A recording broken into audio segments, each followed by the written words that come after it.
آلہ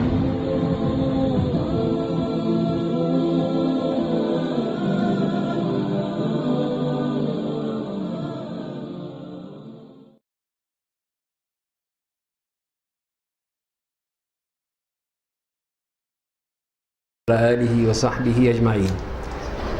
آج اللہ تعالیٰ کی توفیق سے 11واں پارہ شروع کر رہے ہیں سورہ توبہ میں، اور آیت نمبر 94 سے شروع کریں گے۔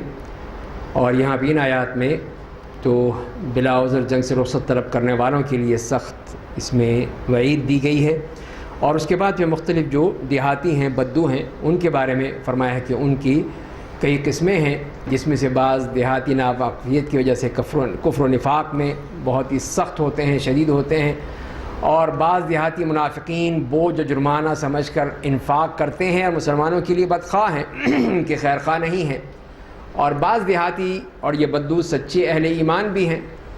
پھر انصار و مہاجرین کا تذکرہ فرمایا گیا انہی آیات میں کہ وہ سابقون الاولون جو سب سے پہلے نبی کریم صلی اللہ علیہ وسلم پر ایمان لائے، ہجرت کی، جہاد کیا، اور وہ انتہائی بہترین افراد، ان کی فضیلت بیان کی گئی۔ منافقین کا بھی تذکرہ پھر آیا ہے یہاں پر۔ تو آیت سے شروع کرتے ہیں، آیت نمبر 94 سے۔ اعوذ باللہ من الشیطان الرجیم، یعتذرون الیکم اذا رجعتم الیہم قل لا تعتذروا لن نؤمن لکم قد نبأنا اللہ من اخبارکم۔ جب تم لوگ ان کے پاس پہنچو گے تو وہ تمہارے سامنے عذر پیش کریں گے، آپ کہیے کہ بہانے مت بناؤ، ہم تم پر یقین نہیں کریں گے، اللہ نے تمہاری خبریں ہم تک پہنچا دی ہیں، اور آئندہ بھی اللہ اور اس کے رسول تمہارے کرتوتوں پر نظر رکھیں گے، پھر اس ذات کی طرف لوٹائے جاؤ گے جو غائب و حاضر سب کو جاننے والا ہے، تو وہ تمہیں تمہارے اعمال کی خبر دے گا۔ تو یہ ان تمام منافقین کا تذکرہ جو واپس آ کر، یا جب نبی کریم صلی اللہ علیہ وسلم واپس آئے تو وہ آ کر پھر اپنے بہانے شروع کر دیے کہ ہمارا یہ ہو گیا تھا، وہ ہو گیا تھا، یہ مسئلہ تھا، وہ مسئلہ تھا۔ تو فرمایا کہ کوئی ضرورت ہی نہیں ہے، سب پتہ ہے اللہ تعالیٰ کو، اللہ تعالیٰ سب جانتا ہے تمہارے ان تمام ڈھکوسلوں کو، اس لیے اس کی کوئی ضرورت نہیں ہے۔ جب تم لوگ ان کے پاس لوٹ کر پہنچو گے تو وہ تمہارے سامنے اللہ کی قسمیں کھائیں گے تاکہ تم لوگ انہیں کچھ نہ کہو، تو تم لوگ انہیں کچھ نہ کہو، وہ ناپاک لوگ ہیں، ان کا ٹھکانہ جہنم ہے، ان گناہوں کے بدلے میں جو وہ کرتے تھے اس قابل ہی نہیں ہے کہ ان کی بات سنی جائے۔ اس لیے اللہ تعالیٰ نے صاف کر دیا، اس لیے کہ اب یہاں بھی یہ سوال پیدا ہوتا ہے کہ اللہ نے ان کو سزا کیوں نہیں دی، یا دنیا میں ان کو کیوں نہیں مارا گیا یا قتل کیا گیا، یا ان کے لیے تو وہ جو ضابطہ ہے اللہ تعالیٰ کے یہاں سزا کا کہ دنیا میں جس کو سزا مل جائے تو وہ ایک طرح سے اس کے لیے اچھا ہوتا ہے، ایک اچھائی ہوتی ہے کہ یہیں پہ پاک ہو گیا، یہیں پہ اللہ تعالیٰ نے اس کو دھو دیا اور اس کی دھلائی ہو گئی، اب وہ پاک صاف ہو کے چلا گیا اوپر۔ لیکن اب جو جس کی یہاں نہیں ہوتی تو اس کے لیے پھر وہاں عذاب ہوتا ہے، اور وہ انتہائی سخت ہے، اس کے لیے کسی قسم کی کوئی بھی وہاں پہ نرمی یا اس میں کسی قسم کی کمی یا نقص یا مددگار جیسے قرآن نے بتایا کوئی چیز نہیں ہے، وہ پھر انتہائی سخت عذاب ہے اور ہمیشہ کے لیے ہے۔ تو اللہ تعالیٰ نے یہاں پر جب ان کو عذاب نہیں دیا، یہاں پہ سزائیں نہیں ملی، اس کا مطلب یہ ہے کہ بار بار جو فرمایا کہ انہم رجس ومأواہم جہنم، یہ ناپاک لوگ ہیں اور ان کا ٹھکانہ جہنم ہے، تو یہ سب ان کو وہاں سزا دی جائے گی۔ تو یہاں چاہے ان کو چھوڑ دیا گیا ہے، لیکن ان کا جو کفر ہے، نفاق ہے، وہ اتنا بڑا ہے اور اتنا سخت عذاب ہے، اتنا سخت گناہ ہے، اتنے سخت ان کا جرم ہے کہ اس کی سزا وہیں ملے گی، یہاں اس کی سزا ہو ہی نہیں سکتی، اتنا بڑا معاملہ ہے۔ کافروں کا معاملہ تو کھلا ہوا ہے کہ وہ کافر ہیں، ٹھیک ہے، لڑیں گے، مارے جائیں گے، جہنمی ہیں، نہیں مارے جاتے اسی طرح مر جائیں گے تو وہاں پہ جہنم ملے گی، وہ ان کا معاملہ واضح ہے ہمارے سامنے۔ لیکن یہ لوگ جو ہمیں دھوکہ دیتے ہیں مسلمانوں کو اور اپنے دل میں کفر بھرے ہوئے ہیں، مسلمانوں کے لیے ہر وقت بدخواہ بنے رہتے ہیں اور اسلام کے لیے ہر وقت دشمنی کرتے رہتے ہیں، تو ایسے لوگوں کا ظاہر ہے کہ وہی ہے کہ اللہ تعالیٰ یہ فیصلہ کرے گا اور وہیں پر ان کے لیے سخت سزا دی جائے گی۔ نبی کریم صلی اللہ علیہ وسلم کو کہا بھی گیا کہ یا ایھا النبی جاہد الکفار والمنافقین واغلظ علیہم، تو آپ نے ان کے ساتھ وہ معاملہ کیا، سختی کا معاملہ کیا ان کے ساتھ، لیکن وہ قتال یا ان کے ساتھ وہ جہاد کا معاملہ نہیں کیا، بلکہ ان کے ساتھ ویسے ہی معاملہ جو ہے جسے قرآن نے انتہائی سختی سے پیش آئے، آپ نے بھی ان کی سختی سے پیش آتے تھے، لیکن سزا کا معاملہ جو ہے وہ اللہ نے اپنے پاس رکھا۔ وہ تمہارے سامنے قسمیں کھائیں گے تاکہ تم لوگ ان سے خوش ہو جاؤ، پس اگر تم ان سے خوش ہو جاؤ گے تو بے شک اللہ ظالم لوگوں سے خوش نہیں ہوگا۔ دیہات کے لوگ کفر اور نفاق میں زیادہ سخت ہوتے ہیں، اور یہ بات ان کے زیادہ لائق ہے کہ اللہ نے اپنے رسول پر جو احکام نازل کیے ہیں ان کے حدود کو نہ مانیں۔ اللہ بڑا جاننے والا، بڑی حکمت والا ہے۔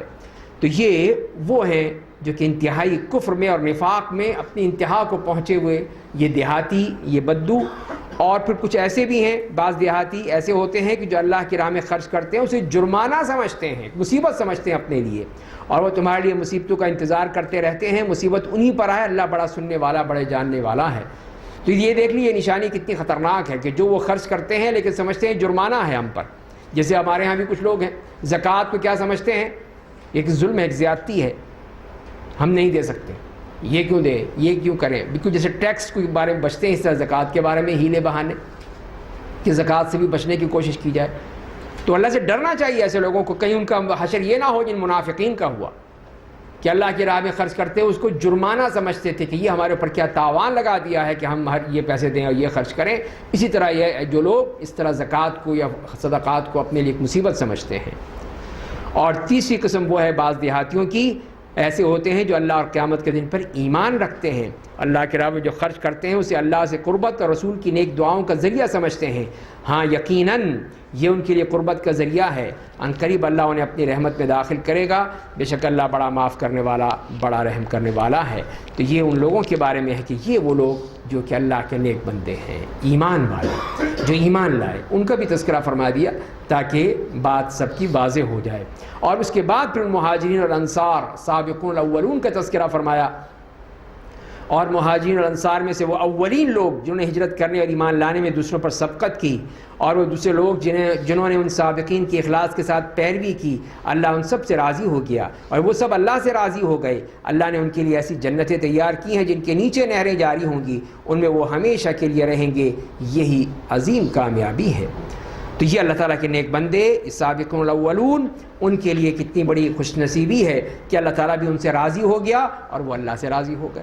تو یہ وہ خوش نصیب لوگ ہیں، اور وہ سابقون الاولون جو سب سے پہلے ایمان لائے، ہجرت میں سب سے پہلے انہوں نے کیا اور جہاد میں سب سے پہلے وہ رہے۔ تو یہ ہیں وہ سب سابقون الاولون، چاہے وہ مہاجرین میں سے ہوں، انصار میں سے ہوں، یہ سب اس میں شامل ہیں، اور اللہ تعالیٰ نے ان کے لیے اتنا اونچا مقام رکھا ہے۔ اس کے بعد پھر منافقین کا تذکرہ فرمایا، مزید روشنی ڈالی جا رہی ہے ان کے حالات پر۔ فرمایا اور آپ کے ارد گرد جو دیہاتی لوگ ہیں ان میں منافق پائے جاتے ہیں، اور اہل مدینہ میں بھی کچھ ایسے لوگ ہیں نفاق جن کی سرشت میں داخل ہو گیا ہے، ان کی فطرت میں موجود ہے۔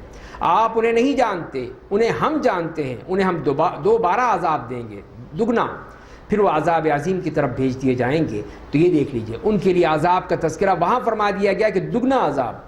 وآخرون اعترفوا بذنوبہم، اور کچھ دوسرے لوگ ہیں جنہوں نے اپنے گناہوں کا اعتراف کیا، انہوں نے نیک اور برے کام ملا دیے۔ امید ہے کہ اللہ ان پر بھی توجہ فرمائے گا، بے شک اللہ بڑا معاف کرنے والا، بڑا رحم کرنے والا ہے۔ تو یہ وہ مخلص مسلمان تھے، منافق نہیں تھے، لیکن جیسے کہ وہ سستی کی وجہ سے غزوہ تبوک میں شریک نہ ہو سکے، اپنی سستی کاہلی کی بنا پر نہیں جا سکے، تو ان کے بارے میں فرما دیا کہ اللہ تعالیٰ ان کو معاف کر دے گا۔ عسى اللہ ان یتوب علیہم، اگلی آیات میں ان کے بارے میں تفصیل آ جائے گی کہ یہ تین صحابہ کرام کعب ابن مالک، مرارہ ابن ربیع، ہلال ابن امیہ، اور ان لوگوں نے جو سستی کی تھی تو ان کے لیے پھر وہ بائیکاٹ کا حکم دیا گیا تھا۔ تو یہ وہ لوگ ہیں جن کے بارے میں فرمایا کہ اللہ تعالیٰ ان کو معاف کر دے گا۔ خذ من اموالہم صدقۃ، فرمایا کہ آپ ان سے اموال کی زکوٰۃ وصول کیجئے تاکہ ان کو پاک کیجئے، اس کے ذریعے ان کے باطن کا تزکیہ کیجئے، ان کے لیے دعا کرتے رہیے، بے شک آپ کی دعائیں ان کے لیے باعث سکون ہیں، اللہ خوب سننے والا، خوب جاننے والا ہے۔ تو یہ ان کے لیے کتنا بڑا اللہ کا احسان ہے کہ ان کی کس طرح اللہ تعالیٰ نے نبی کریم صلی اللہ علیہ وسلم کے ذریعے ان کے گناہوں کی مغفرت ہوتی چلی جاتی ہے، وہ پاک ہوتے چلے جاتے ہیں۔ کیا ان لوگوں نے نہیں جانا کہ بے شک اللہ ہی اپنے بندوں کی توبہ قبول کرتا ہے، وہی صدقات لیتا ہے، اور بے شک اللہ توبہ قبول کرنے والا نہایت مہربان ہے۔ آپ کہیے کہ تم لوگ نیک عمل کرو، اس لیے کہ اللہ آئندہ تمہارے عمل کو دیکھے گا، اور اس کے رسول بھی اور مومن بھی، اور تم لوگ اس ذات کی طرح لوٹائے جاؤ گے جو غائب و حاضر کا جاننے والا ہے، پھر تمہیں تمہارے کیے کی خبر دے گا۔ اور کچھ دوسرے لوگ ہیں جنہیں اللہ کا فیصلہ آنے تک مؤخر کر دیا گیا ہے، یا انہیں اللہ عذاب دے گا یا ان پر نگاہ کرم ڈال دے گا، یعنی معاف کر دے گا۔ اللہ بڑا علم والا، بڑی حکمت والا ہے۔ تو یہ لوگ جو ہیں یہ ان کے بارے میں یہ وہی لوگ ہیں جن کی ابھی بات ہوئی، 3 مخلص مسلمان جو اپنی سستی اور کاہلی کی وجہ سے غزوہ تبوک میں شریک نہیں ہو سکے تھے، تو انہوں نے معافی نہیں مانگی، مطلب کہ معذرت نہیں کی، بلکہ اپنے اقرار کیا کہ ہاں ہم سے غلطی ہو گئی تھی۔ انہوں نے اقرار کیا اور یہ بتایا، تو ان کے لیے پھر وہ بائیکاٹ کر دیا گیا تھا، ان کا فیصلہ نہیں کیا گیا۔ بعد میں پھر فیصلہ آ گیا کہ ابھی ان کا بائیکاٹ کر دیا جائے۔ یہ انہی کے بارے میں فرمایا جا رہا ہے۔ اب منافقین کا ایک اور مسئلہ، ایک اور ان کی سازش جو انہوں نے کی تھی، اس کے بارے میں فرمایا، اور وہ منافقین بھی ہیں جنہوں نے اسلام کو نقصان پہنچانے کے لیے اور کفر کی باتیں کرنے کے لیے اور مسلمانوں کے درمیان تفریق پیدا کرنے کے لیے مسجد بنائی، ایک مسجد بنا دی اسی کام کے لیے، یہ تھا اس کا مقصد، اور تاکہ وہ ان لوگوں کے لیے کمین گاہ بنے جو پہلے ہی سے اللہ اور اس کے رسول کی مخالفت کرتے رہیں، ایک مورچہ بن جائے، باقاعدہ ان کا ہیڈ کوارٹر بن جائے کہ جس میں بیٹھ کے یہ منافق اور ان کے ساتھی جتنے بھی اس قسم کے لوگ ہیں مسلمانوں کے دشمن، وہ سب وہاں پہ جمع ہو کے اپنی سازشیں کریں۔ اور فرمائیں کہ اور وہ ضرور قسمیں کھا کھا کر کہیں گے ہم نے تو صرف بھلائی کی نیت کی تھی۔ اللہ گواہی دیتا ہے کہ وہ لوگ یقیناً جھوٹے ہیں۔ آپ کے سامنے کہیں گے نہیں تو ہم تو نمازیں پڑھیں گے، ہم یہ کریں گے، ہم وہ کریں گے، تو اللہ تعالیٰ نے فرمایا کہ نہیں، جھوٹ بولتے ہیں سب، یہ جھوٹے ہیں، آپ اس میں کبھی نہ کھڑے ہوں، کبھی نہ جائیں، لا تقم فیہ ابدا، کبھی بھی نہ مت جائیے گا اس مسجد میں۔ یقیناً وہ مسجد جس کی بنیاد روز اول سے تقویٰ پر ہے، زیادہ مستحق کہ آپ اس میں کھڑے ہوں۔ اس میں ایسے لوگ ہوتے ہیں جو پاک رہنا پسند کرتے ہیں، اللہ پاک رہنے والوں کو پسند کرتا ہے۔ تو یہ مسجد قباء ہے۔ تو ایک طرف مسجد ضرار منافقین کی، جس میں ان کا مقصد یہی تھا کہ مسلمانوں کے خلاف سازشیں کی جائیں، مکر و فریب کیا جائے، وہاں ایک مورچہ بنا لیا جائے تاکہ وہ آرام سے آپس کی ان کی ساری ڈیلنگ ہوتی رہے۔ تو اللہ تعالیٰ نے فرما دیا کہ نہیں، یہ سب جھوٹے ہیں اور یہ مسلمانوں کی دشمنی کے لیے کر رہے ہیں۔ اور دوسری طرف جو اصل مسجد کیا ہے، وہ مسجد قباء ہے۔ مسجد قباء جو پہلے دن سے صرف اللہ کے لیے بنائی گئی تھی، اللہ کی رضا کے لیے، اخلاص کے لیے بنائی گئی تھی، تو آپ اس میں جائیے۔ اور وہاں پر ایک فضیلت بیان کر دی گئی کہ اس میں کچھ لوگ ہیں جو کہ پاکیزگی چاہتے ہیں، پاکیزہ لوگ ہیں۔ تو ایک حدیث میں آتا ہے کہ نبی کے مسجد قباء تشریف لائے اور کہا کہ اللہ تعالیٰ نے تم لوگوں کے مسجد کے واقعے میں تمہاری طہارت کی تعریف کی ہے، تم لوگ بڑے پاکیزہ ہو۔ تو تم لوگ کس طرح طہارت حاصل کرتے ہو، کیا طریقہ ہے تمہارا؟ تو لوگوں نے کہا کہ ہم نجاست کی جگہ کو پانی سے دھوتے ہیں، یعنی کہ وہ صرف اس کو استعمال نہیں کرتے کہ ڈھیلے استعمال کر کے وہ اس کے ذریعے سے پاکیزگی اختیار کریں، وہ پانی بھی استعمال کرتے ہیں۔ تو پانی استعمال کرنا اللہ تعالیٰ کو پسند آیا کہ یہ دیکھو کتنی طہارت اور پاکیزگی ہے کہ اگر ڈھیلوں سے کوئی چیز صاف نہ ہو تو پانی سے بھی کوئی صفائی ہو جاتی ہے، صاف ہو جاتا ہے۔ تو یہ وجہ تھی کہ اللہ تعالیٰ نے ان کی اس خصلت کو پسند فرمایا اور ان کی تعریف فرمائی اس آیت میں۔ فرمایا کہ جس شخص نے اپنی عمارت کی بنیاد اللہ سے ڈر اور اس کی خوشنودی پر رکھی ہو، وہ بہتر ہے یا وہ شخص جس نے اپنی بنیاد مٹی کے کھوکھلے تودے کے کنارے پر رکھی ہو جو گرنے ہی والا ہے، پس اسے لیے ہوئے جہنم کی آگ میں گر گیا۔ اللہ ظالم لوگوں کو ہدایت نہیں دیتا ہے۔ اس آیت میں پھر مومن اور منافق کی نیت اور عمل میں بنیادی فرق بتا دیا ہے کہ منافق کی جو نیت ہے وہ کیا ہے اور مومن کی کیا ہے۔ فرمایا مومن جو جب بھی کوئی کام کرتا ہے تو اس کی نیت اللہ کی رضا ہوتی ہے، وہ اللہ کے لیے کام کرتا ہے، وہ لوگوں کے لیے نہیں کرتا، وہ اللہ کے لیے کرتا ہے۔ اور منافق اس کی نیت میں کھوٹ ہوتا ہے اور وہ صرف اور صرف دکھاوے کے لیے، لوگوں کو دکھانے کے لیے، دیکھو میں نے یہ کر دیا، میں نے وہ کر دیا، صرف دکھاوے کے لیے، یہ منافق کی علامت ہے۔ تو فرمایا کہ اس کی یہ بنیاد بھی کہاں ہے، اسی کھوکھلے تودے کے اوپر ہے، مٹی کے تودے پر جو کنارے پر ہے، وہاں پہ اس کی بنیاد ہے، یعنی بنیاد بالکل ہی کچھ نہیں ہے، بیس لیس جسے کہ ہم کہہ سکتے ہیں، وہ چیز ہے، وہاں پر وہ اپنی تعمیر کرتا ہے اور پھر وہ اس کو لے کر سیدھی جہنم میں جاتی ہے، جیسے کہ اللہ تعالیٰ نے اس کے بارے میں فرما دیا۔ اور یہی تھی منافقین کی مسجد جو بعد میں اللہ کے حکم سے نبی کریم صلی اللہ علیہ وسلم نے اس کو جلا کر راکھ کر دیا، ختم کر دیا، اس لیے کہ وہ ان کی منافقین کا اڈا تھا، تو اس کو کیسے چھوڑا جا سکتا ہے، چاہے وہ مسجد کے نام پر ہو، مسجد کے نام پر ہو، لیکن وہ صحیح نہیں ہے کہ اس کو باقی رکھا جائے۔ وہ عمارت جو انہوں نے بنائی ہے ان کے دل میں نفاق بن کر پرورش پاتی رہے گی، الا یہ کہ ان کے دل ہی ٹکڑے ٹکڑے ہو جائیں، یعنی انہیں موت آ جائے۔ اللہ بڑا جاننے والا، بڑی حکمت والا ہے۔ اب مومنوں کے بارے میں فرمایا جہاد فی سبیل اللہ کے حوالے سے کہ بے شک اللہ نے مومنوں سے ان کی جان اور مال کا سودا اس بدلے میں، اس عوض میں کر لیا ہے کہ انہیں جنت ملے گی۔ وہ اللہ کی راہ میں جہاد کرتے ہیں، پس دشمنوں کو قتل کرتے ہیں، خود بھی قتل کیے جاتے ہیں۔ اللہ کا یہ برحق وعدہ تورات اور انجیل اور قرآن میں موجود ہے۔ اللہ سے زیادہ اپنے وعدے کا پکا کون ہو سکتا ہے؟ پس تم لوگ اپنے سودے پر خوش ہو جاؤ جو تم نے اللہ سے کیا ہے، یہی عظیم کامیابی ہے۔ تو یہ جہاد کی بیعت اور جہاد کے بارے میں صاف فرما دیا گیا کہ اللہ تعالیٰ نے جنت کے بدلے تم سے تمہارے جان اور مال خرید لیے ہیں۔ اشترا بالکل ہو چکا ہے، سودا ہو چکا ہے، اللہ تعالیٰ نے خرید لیا ہے اور جنت کا وعدہ کر لیا ہے کہ تمہیں یہ قیمت ملے گی۔ لیکن کرنا کیا ہے وہ یہ بتا دیا ہے کہ یقاتلون فی سبیل اللہ فیقتلون ویقتلون، اللہ کی راہ میں، اللہ کی راہ میں جہاد کرنا ہے، وہ ہے اصل قتال، دوسرے کوئی اور نہیں ہے۔ جو نبی کریم صلی اللہ علیہ وسلم فرمایا تھا کہ من قاتل لتکون کلمۃ اللہ العلیٰ فہو فی سبیل اللہ، جو اللہ کے جھنڈے کو بلند کرنے کے لیے کرتا ہے وہ ہے اللہ کی راہ میں، باقی اور کوئی اللہ کی راہ میں نہیں ہے۔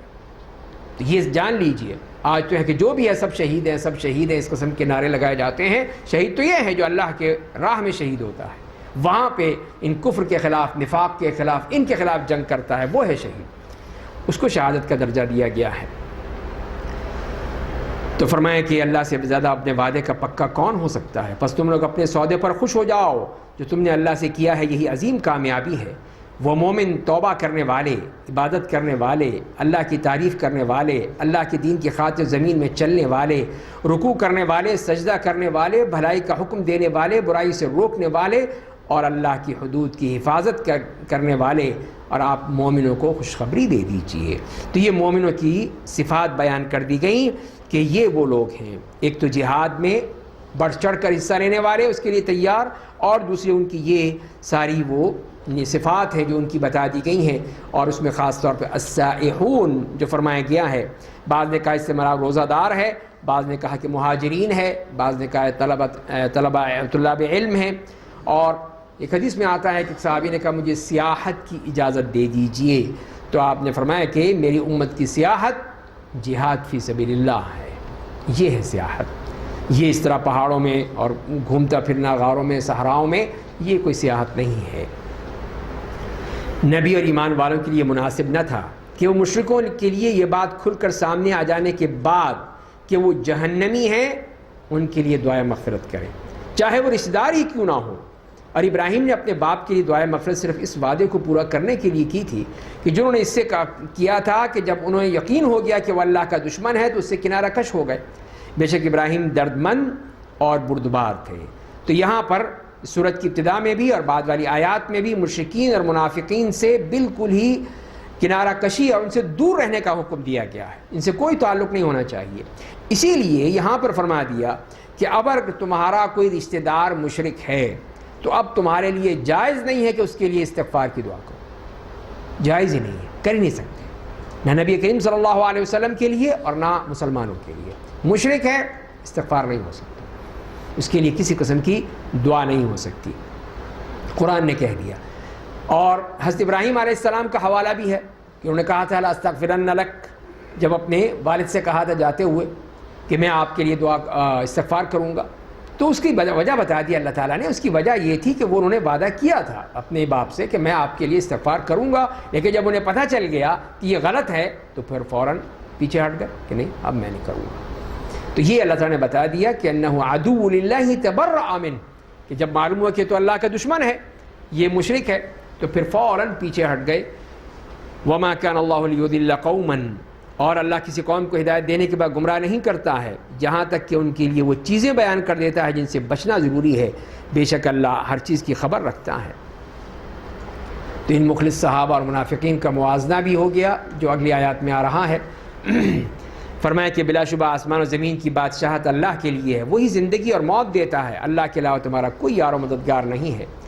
اللہ تعالیٰ نے نبی اور مہاجرین اور ان انصار کی طرف توجہ فرمائی جنہوں نے مشکل وقت میں ان کی پیروی کی تھی۔ تو یہی غزوہ تبوک کا تذکرہ ہے، کتنی سخت گرمی تھی، موسم انتہائی سخت، اور فصل تیار، اب فصل کاٹنے کا وقت تھا۔ اب اس کو کہا کہ چلو نکلو، نکل کھڑے ہوئے، کسی نے نہیں سوچا کہ نہیں اب یہ تو فصل کاٹنی تھی، اب یہ کرنا تھا وہ کرنا تھا، نہیں، جو پکے سچے مومن تھے سب کے سب نکل کھڑے ہوئے۔ تو یہ اللہ تعالیٰ نے ان کی اس قربانی کا اعتراف کیا ہے، ان کی اس جہاد کا اعتراف کیا ہے، اور ان کی اس عمل کا اعتراف کیا ہے جو انہوں نے اللہ کے لیے کیا تھا، اس کی انہوں نے تعریف فرمائی گئی۔ فرمایا کہ جنہوں نے مشکل وقت میں ان کی پیروی کی، جبکہ ان میں سے ایک گروہ کے دلوں میں کجی آ رہی تھی، یعنی وہی منافقین، پھر اللہ نے ان پر بھی توجہ فرمائی، بے شک وہ ان پر بہت شفقت کرنے والا نہایت مہربان ہے۔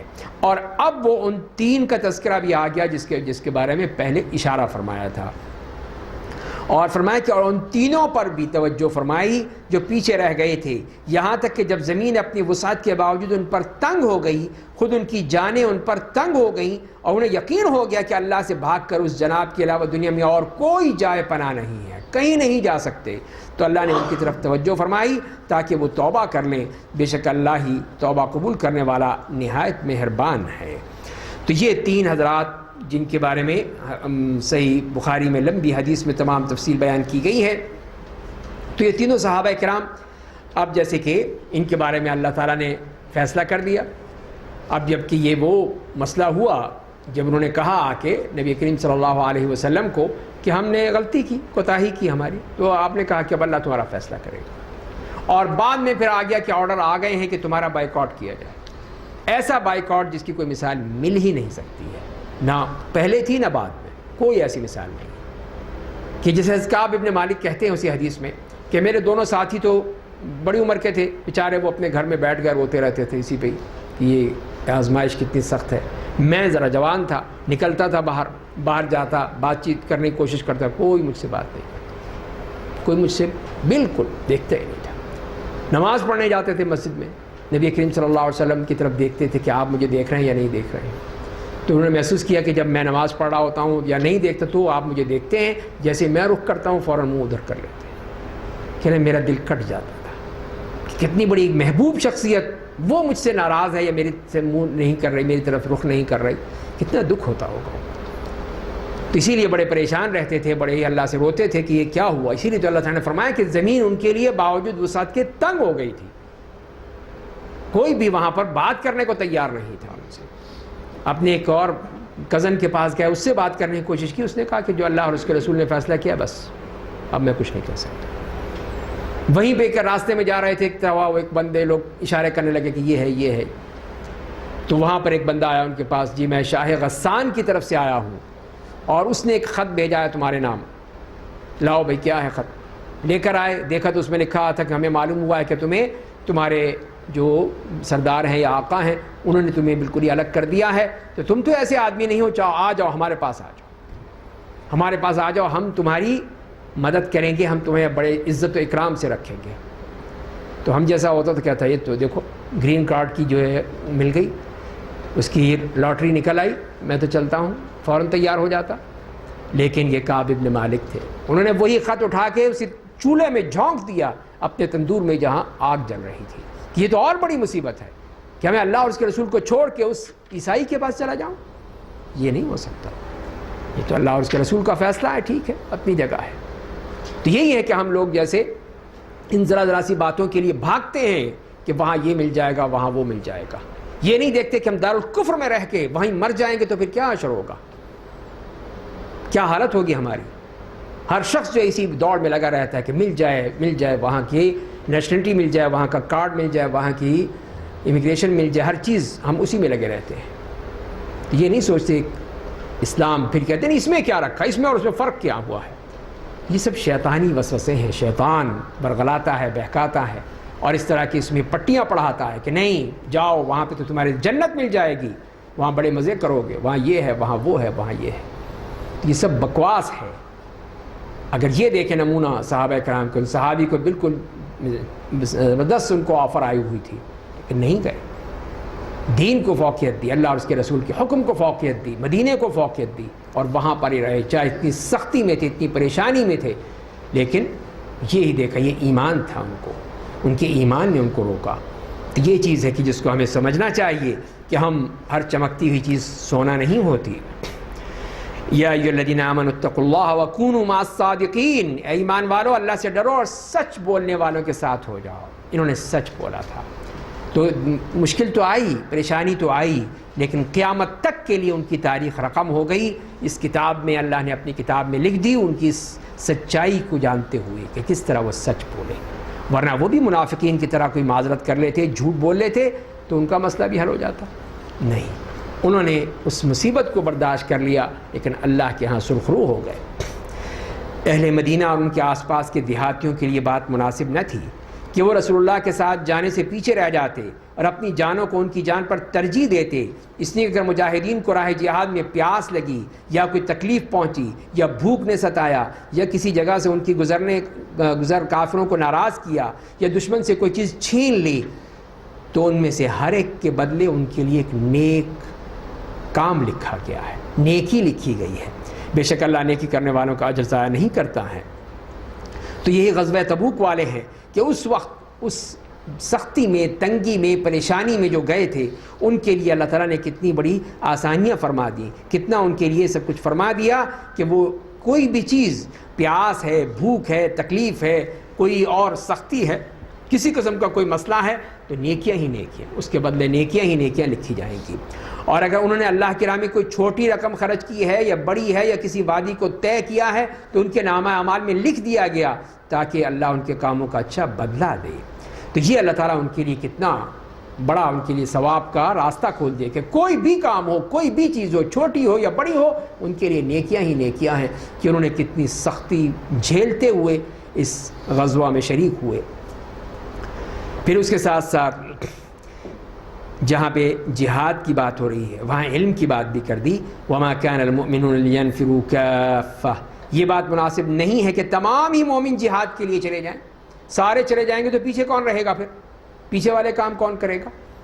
تو فرمایا کہ ایسا کیوں نہیں ہوتا کہ ہر جماعت کے کچھ لوگ نکلیں تاکہ دین کی سمجھ حاصل کریں، لیتفقہوا فی الدین، دین کو حاصل کریں، اور جب اپنے کام کے پاس واپس لوٹیں تو انہیں اللہ سے ڈرائیں تاکہ وہ برے کام سے پرہیز کریں۔ تو یہ دین کا علم سیکھنے کی ترغیب دی گئی کہ کچھ لوگ ہونے چاہیے جو دین کا علم سیکھیں۔ لیتفقہوا فی الدین، سب جہاد کو چلے گئے تو مشکل ہو جائے گی، تو جہاد والے جہاد میں جائیں، ٹھیک ہے جہاد کریں، دوسرے لوگ جو ہیں علم حاصل کریں، علم حاصل کر کے اپنے دین کو ترقی دینے کے لیے، دعوت کے لیے، دعوت دین کے لیے، تبلیغ کے لیے کام کریں، جیسے ہم نے بھی کوشش کی تھی، پھر حشر کیا ہوا اس کا۔ تو ظاہر ہے کہ یہ فرمائے کے لیے تفقہ الدین، ایک گروہ وہ بھی ہو کہ دین کے تفقہ کے لیے، دین کا علم حاصل کرنے کے لیے، اور پھر وہ جائیں اور اپنی قوم کے پاس لوٹیں اور انہیں اللہ سے ڈرائیں۔ تو یہاں دیکھ لیجئے کہ علم حاصل کرنے کے بعد پھر تبلیغ ہے، یہ نہیں ہے کہ نکلو نکلو چلو چلو چلو بس، بھئی پہلے کچھ سکھاؤ تو صحیح، نہیں وہاں سیکھنا جا کے۔ تو یہ تو اللہ تعالیٰ کیا فرما رہے ہیں اور آپ کیا فرما رہے ہیں، پہلے سیکھو، پہلے دین کا علم حاصل کرو، پھر نکلو۔ کہاں نکلو؟ اپنی قوم کی طرف، پہلے اپنی قوم کو دعوت دو، ان کو تبلیغ کرو، یہی تو فرما رہا ہے قرآن، لِيُنذِرُوا قَوْمَهُمْ، ان کی اپنی قوم کو ڈرائیں، پہلے ان کے لیے تبلیغ کریں۔ تو جب ہر قوم میں سے ایک گروہ نکلے گا، ایک گروہ اور ایک پارٹی یا ایک چند لوگ نکلیں گے اور پھر وہ دین کا علم حاصل کر کے واپس آئیں گے اور ان کو دعوت دیں گے، تبلیغ، تو اس کا اثر ہوگا۔ تو صحابہ کرام نے یہ کیا تھا کہ وہ گھومتے رہے تھے؟ نہیں، انہوں نے قرآن پہ عمل کیا تھا۔ یہ ہے طریقہ، صحابہ کرام کا طریقہ یہ ہے اصل، کہ وہ دین کا علم حاصل کیا نبی کریم صلی اللہ علیہ وسلم کے پاس سے، اور پھر دعوت کے لیے پھر نکلے ہیں، اور پھر جہاں گئے وہیں بیٹھ گئے، وہیں بیٹھ کر دین کی دعوت دیتے، لوگ ان کے پاس آتے تھے، لوگ ان سے دین کا علم حاصل، وہ پھر آگے جا کے پھیلاتے تھے، وہ خود اپنی جگہ ایک شخص ان میں سے ایک یونیورسٹی بن گیا، تو لوگ ان سے آ کے دین کا علم حاصل کرتے اور پھر جا کر اپنی اپنی قوموں کو پہنچاتے تھے۔ تو یہ اس طرح دعوت ہوتی ہے، یہ ہے تبلیغ کا طریقہ جو قرآن نے بتایا ہے، اس پہ عمل کیا جائے تو وہ صحیح طریقہ ہوگا کہ اس طرح ایسے لوگ ہوں جو دین کا علم حاصل کریں اور پھر جا کے اپنی قوم کو دین کی دعوت دیں۔ فرمایا انہیں اللہ سے ڈرائیں تاکہ وہ برے کام سے پرہیز کریں، ہو سکتا ہے کہ وہ مان جائیں۔ اے ایمان والو، تمہارے آس پاس جو کفار ہیں ان سے جنگ کرو، اور تمہیں ان کے ساتھ برتاؤ میں سختی کرنی چاہیے، اور جان لو کہ بے شک اللہ تقویٰ کرنے والوں کے ساتھ، تقویٰ والوں کے ساتھ ہے۔ تو یہ مسلمانوں کو اس بات کی ترغیب دی گئی ہے کہ جہاد کا سلسلہ جو پہلے ان کافروں سے جنگ کی جائے یا مدینے کے ارد گرد ہیں، ان سب سے جنگ کی جائے، اور جب یہ اسلام قبول کر لے جائے تو پھر آگے بڑھا جائے۔ اس طرح آہستہ آہستہ پوری دنیا میں اسلام کو نافذ کیا۔ اصل چیز پھر دعوت دین ہے، دعوت دین ہے، اس کے آڑے کوئی چیز آتی ہے اس کے لیے جہاد کیا جائے گا۔ جہاد بذات خود مقصد نہیں ہے، مقصد دعوت دین ہے، دین کی دعوت دینا ہے، تو یہ کیا گیا۔ اب اگر کوئی رکاوٹ آتی ہے اس کے لیے ہم جہاد کریں گے، اس کے لیے ضرورت ہوگی تو وہاں پہ جہاد کیا جائے گا۔ فرمایا کہ وَإِذَا مَا أُنزِلَتْ سُورَةٌ فَمِنْهُمْ مَنْ يَقُولُ أَيُّكُمْ زَادَتْهُ هَذِهِ إِيمَانًا، اور جب کوئی صورت نازل کی جاتی ہے تو منافقین میں سے بعض بطور استہزاء پوچھتے ہیں اس صورت میں سے تم میں سے کس کا ایمان بڑھا دیا، مذاق اڑاتے ہوئے۔ پس جو اہل ایمان ہیں ان کے ایمان میں اضافہ کر دیا اور وہ اس سے خوش ہو رہے ہیں، اور جن کے دل بیمار ہیں ان کی باطنی گندگی میں اضافہ ہوتا جا رہا ہے، ان کی موت حالت کفر میں ہوئی ہے۔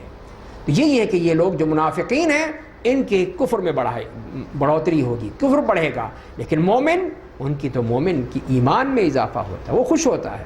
اولا یرون، کیا وہ دیکھتے نہیں کہ ہر سال ایک یا دو بار کسی نہ کسی آزمائش میں مبتلا کیے جاتے ہیں، پھر بھی توبہ نہیں کرتے ہیں، نہ عبرت حاصل کرتے ہیں، اور جب کوئی صورت نازل کی جاتی ہے تو ایک دوسرے کی طرف دیکھتے ہیں اور پھر اشاروں میں پوچھتے ہیں کیا کوئی تمہیں دیکھ رہا ہے، اور پھر لوٹ جاتے ہیں۔ اللہ نے ان کے دلوں کو حق قبول کرنے سے پھیر دیا، اس لیے کہ وہ قطعی طور پر بے سمجھ لوگ ہیں۔ تو یہ ان منافقین کا تذکرہ فرمایا کہ یہ تو دیکھتے ہیں لیکن آنکھوں ہی آنکھوں میں ایک دوسرے سے باتیں کرتے ہوئے، کیونکہ دیکھ تو نہیں رہا، پھر کھسک لیتے ہیں، پھر وہ نبی کریم صلی اللہ علیہ وسلم کی مجلس سے نکل جاتے ہیں۔ تو فرمایا کہ صرف اللہ قلوبہم، اللہ نے ان کے دلوں کو بھی پھیر دیا، جیسے یہ خود کھسکنے والے ہیں اللہ تعالیٰ نے ان کو بھی کھسکا دیا، اب ان کے پاس ایمان نہیں رہا۔ پھر مسلمانوں سے کہا کہ اے مسلمانوں، لقد جاءکم رسول من انفسکم، تمہارے لیے تمہیں میں سے ایک رسول آئے ہیں جن پر ہر وہ بات شاق گزرتی ہے جس سے تمہیں تکلیف ہوتی ہے، تمہاری ہدایت کے بڑے خواہش مند ہیں، مومنوں کے لیے انتہائی شفیق اور مہربان ہیں۔ فرمایا اب اس کے بعد بھی منہ پھیر لیتے ہیں تو آپ کہیے کہ میرے لیے اللہ ہی کافی ہے، اس کے علاوہ کوئی معبود نہیں ہے، میں نے اسی پر توکل کیا ہے اور وہ عرش عظیم کا مالک ہے۔ تو یہ نبی کریم صلی اللہ علیہ وسلم کی ذات گرامی جو امت اسلامیہ پر اللہ تعالیٰ کا احسان عظیم ہے کہ آپ جیسی شخصیت، آپ جیسی ذات جو ہے وہ ہمارے نبی ہیں، ہمارے رسول ہیں، ہمارے اصل پیشوا ہیں کہ ہم ان کی فرما برداری کرتے ہیں۔ تو فرمایا کہ یہ اللہ تعالیٰ نے ان کو جو بہترین شخص ہو سکتا تھا، بہترین قوم ہو سکتی تھی، بہترین قبیلہ ہو سکتا تھا، بہترین خاندان ہو سکتا، اس میں سے چنا تھا۔ تو جیسے آپ نے فرمایا کہ اللہ تعالیٰ نے کنانہ کو اولاد اسماعیل سے چن لیا، اور قریش کو اولاد کنانہ سے، اور بنی ہاشم کو قریش سے، اور میں قریش میں سے ہوں۔ تو اس طرح آپ جو بہترین لوگوں میں سے بہترین فرد تھے جن کو چنا گیا اور آپ کو نبوت دی گئی۔ تو یہ نبی کریم صلی اللہ علیہ وسلم کی یہ اس لحاظ سے سب سے بہتر، سب سے برتر دوسری صفت یہ بتائی گئی کہ آپ ہر وقت ہر وہ بات آپ پر شاق گزرتی ہے جو امت کے لیے تکلیف دہ ہے، آپ کو تکلیف ہوتی ہے کہ جب آپ دیکھتے ہیں کہ امت کو تکلیف ہو رہی ہے۔ اور تیسری صفت یہ تھی کہ آپ دل سے تمنا کرتے تھے کہ میری امت میں سے کوئی شخص جہنم میں نہ جائے، روتے تھے اللہ سے دعائیں کرتے تھے کہ میری امت کا کوئی فرد جہنم میں نہ جائے۔ اور چوتھی صفت یہ بتائی کہ آپ مومنوں کے لیے انتہائی رحم دل ہیں، اور اسی وجہ سے چاہتے تھے کہ وہ نیک عمل کریں، گناہوں سے بچیں اور جہنم سے بچ جائیں۔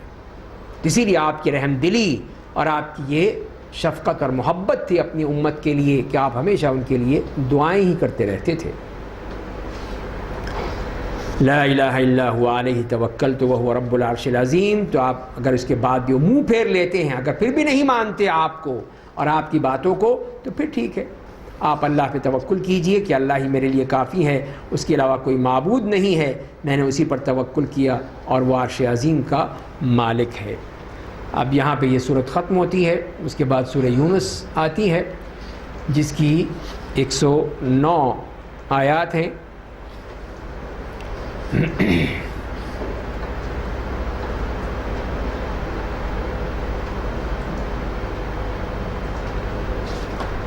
اس کو 8 پیراگراف میں تقسیم کیا گیا ہے۔ اس صورت کا ہر پیراگراف مشرکین کے عقائد کے خلاف ایک بحث پر مشتمل ہے۔ ہر پیراگراف میں قرآن کی دعوت توحید، دعوت رسالت، دعوت آخرت کی حقانیت ثابت کی گئی ہے۔ اس صورت کا آغاز اختتام بھی قرآن پر ہوتا ہے۔ تو پہلی 2 آیات میں قرآن کا تعارف اور اس کے بعد پھر دوسرے پیراگراف میں قریش کے عقیدہ شرک اور عقیدہ آخرت کی تردید کر کے وضاحت کی گئی ہے کہ قرآن کو نہ تو بدلا جا سکتا ہے اور نہ اس میں کسی قسم کی ترمیم ہو سکتی ہے۔ یہ اٹل ہے اور اٹل ہی رہے گا، اس میں کوئی تبدیلی نہیں ہو سکتی۔ آئیے سورہ یونس سے شروع کرتے ہیں۔ اعوذ باللہ من الشیطان الرجیم، بسم اللہ الرحمن الرحیم۔ الف لام را تلک آیات الکتاب الحکیم۔ الف لام را یہ حکمت والی کتاب قرآن کریم کی آیات ہیں۔ کیا لوگوں کو اس بات پر تعجب ہے کہ ہم نے انہی میں سے ایک آدمی پر وحی نازل کی کہ لوگوں کو اللہ کے عذاب سے ڈرائے اور مومنوں کو خوشخبری دے دیجئے کہ ان کا ان کے رب کے نزدیک بلند مقام ہے، اور کافروں نے کہا یہ تو کھلا ہوا جادو ہے۔ تو یہی قرآن کے بارے میں ہی پہلی ان 2 آیات میں بتا دیا کہ آیات کتاب حکیم کی ہیں اور اس شخص پر نازل ہوئی ہیں جو تم میں سے ہے، اور اس کا اصل مقام کیا ہے؟ بشارت دینا ہے کہ ان کے لیے بہت بڑا مقام ہے، بلند مقام ہے، اور کافروں نے انکار کر دیا۔ تو یہ اللہ تعالیٰ نے 2 آیات میں ہی اصل بات یہاں پر کہہ دی کہ یہ اصل کیفیت ہے۔ بے شک تمہارا رب وہ اللہ ہے جس نے آسمان اور زمین کو 6 دنوں میں پیدا کیا، پھر عرش پر مستوی ہو کر تمام امور کی دیکھ بھال کرنے لگا۔ اس کی جناب میں کوئی سفارشی نہیں الا یہ کہ اس کی اجازت کے بعد کوئی سفارش کرے۔ وہی اللہ تمہارا رب ہے، بس تم اسی کی عبادت کیا کرو۔ کیا تم ان باتوں سے نصیحت حاصل نہیں کرتے ہو؟ تم سب کو اسی کے پاس لوٹ کر جانا ہے۔ اللہ نے سچا وعدہ کر رکھا ہے، بے شک وہی انسان کو ابتدا میں پیدا کرتا ہے، پھر اسے قیامت کے دن دوبارہ زندہ کرے گا تاکہ پورے انصاف کے ساتھ ان لوگوں کو اچھا بدلہ عطا کرے اور جو ایمان لائے اور عمل صالح کیا، اور کافروں کو ان کے کفر کے سبب کھولتا ہوا پانی اور دردناک عذاب دیا جائے گا۔ تو یہاں پر یہ فرما دیا گیا یہی اصل عقیدہ، ایک تو اللہ کے بارے میں کہ وہ خالق السماوات والارض، اور پھر اس کے علاوہ کوئی اس کی اجازت کے بغیر کوئی سفارش نہیں، اور پھر فرمایا کہ تمہیں اس کی طرف ہی لوٹنا ہے، اور اس کا معاملہ یہ ہے کہ وہ ہر چیز کو پیدا کرنے والا وہ ہے، تمہیں دوبارہ زندہ کرے گا، دوبارہ پیدا کرے گا تاکہ وہاں پہ فیصلہ ہو۔ اس دنیا میں تو فیصلے نہیں ہو سکتے، یہ دنیا تو دارالعمل ہے، دارالعمل ہے، یہاں کوئی فیصلہ نہیں ہوگا، اچھا ہے برا ہے نیک ہے بد ہے، کچھ فائدہ نہیں ہوگا، اصل وہاں ہوگا، وہ ہے دارالجزا۔ اسی لیے فرمایا ہے کہ اللہ تعالیٰ نے یہ سب کچھ کیا ہے اس لیے کہ وہاں پہ فیصلے ہو جائیں، جو آمن و عامل الصالحات ہیں ان کو ان کا بدلہ دیا جائے، اور جن لوگوں نے کفر کیا ہے ان کے لیے پھر وہ کھولتا ہوا پانی اور دردناک عذاب ہے۔ پھر اللہ تعالیٰ کی ذات کے بارے میں فرمایا کہ وہی ہے جس نے آفتاب کو چمکتا ہوا اور چاند کو روشن بنایا اور چاند کی منزلیں مقرر کر دیں تاکہ تم ان برسوں کی گنتی اور مہینہ اور دن کا حساب جان سکو۔ اللہ تعالیٰ نے انہیں مخصوص فائدوں کے لیے پیدا کیا ہے، وہ اپنی آیتیں علم والوں کے لیے بیان کرتا ہے۔ بے شک رات اور دن کے یکے بعد دیگرے آنے جانے میں اور ان سب چیزوں میں جو اللہ نے آسمان اور زمین میں پیدا کی ہیں، ان لوگوں کی نشانیاں ہیں جو تقویٰ کی راہ اختیار کرتے ہیں۔ فرمایا بے شک جو لوگ ہماری ملاقات کی امید نہیں رکھتے اور دنیا کی زندگی پر خوش اور مطمئن ہیں اور جو ہماری آیتوں سے غافل ہیں، ان کے کرتوتوں کی وجہ سے ان کا ٹھکانہ جہنم ہوگا۔ بے شک جو لوگ ایمان لائے اور عمل صالح کیا، ان کا رب ان کے ایمان کی بدولت انہیں جنت کی راہ پر گامزن کر دے گا، نعمتوں کے باغات میں ان کے نیچے نہریں جاری ہوں گی، وہاں ان کی دعا سبحانک اللہم ہوگی، یعنی اللہ تیری ذات ہر عیب سے پاک ہے۔ ان کا آپس کا سلام و تحیہ سلام علیکم ہوگا، ان کی دعاؤں کا اختتام الحمدللہ رب العالمین ہوگا، یعنی تمام تعریفیں اللہ کے لیے جو سارے جہان کا پالنے والا ہے۔ تو یہ ہے جنت کی تمام گفتگو بھی بتا دی کہ اس وقت وہاں پہ سبحانک اللہم کہہ کے اللہ کی پاکیزگی بیان کریں گے، آپس میں ایک دوسرے کو سلام اور سلام کی بات ہوگی، اور پھر آخر دعوانا الحمدللہ رب العالمین کہہ کر اپنی بات کا اختتام کریں گے۔ تو ساری باتیں ہی وہاں پہ اللہ تعالیٰ کی حمد و ثنا کے ساتھ ہی گزر رہی ہیں۔ وَلَوْ يُعَجِّلُ اللَّهُ لِلنَّاسِ الشَّرَّ اسْتِعْجَالَهُم بِالْخَيْرِ، اور اگر اللہ لوگوں کو شر پہنچانے میں ویسی ہی جلدی کرتا ہے جیسے وہ لوگ خیر کی جلدی مچاتے ہیں، تو ان کی موت کا ہی فیصلہ کر دیا گیا ہوتا۔ پس جو لوگ ہماری ملاقات کی امید نہیں رکھتے ہیں ہم انہیں ان کی سرکشی میں بھٹکتا ہوا چھوڑ دیتے ہیں۔ انسان کی کیفیت بھی بیان کی گئی، اس کافر کی کہ کیفیت کیا ہوتی ہے، اور جب انسان کو تکلیف پہنچتی ہے تو اپنے پہلو کے بل یا بیٹھے یا کھڑے ہر حال میں ہمیں پکارتا ہے، پھر اسے کچھ پل چین نہیں آتا، ہر وقت چاہتا ہے کہ میری بات ہو جائے، مجھے آرام مل جائے، مجھے سکون مل جائے، میرا مسئلہ حل ہو جائے۔ پھر جب ہم اس کی تکلیف دور کر دیتے ہیں تو اس طرح گزر جاتا ہے کہ گویا اس کی تکلیف دور کرنے کے لیے جو اسے پہنچی تھی ہمیں پکارا ہی نہیں تھا، بالکل بھول جاتا ہے، جو مسئلہ ہوا تھا بالکل بھول گیا کہ کیا ہوا تھا، اور صاف اس کے لیے انکار کر دیتا ہے۔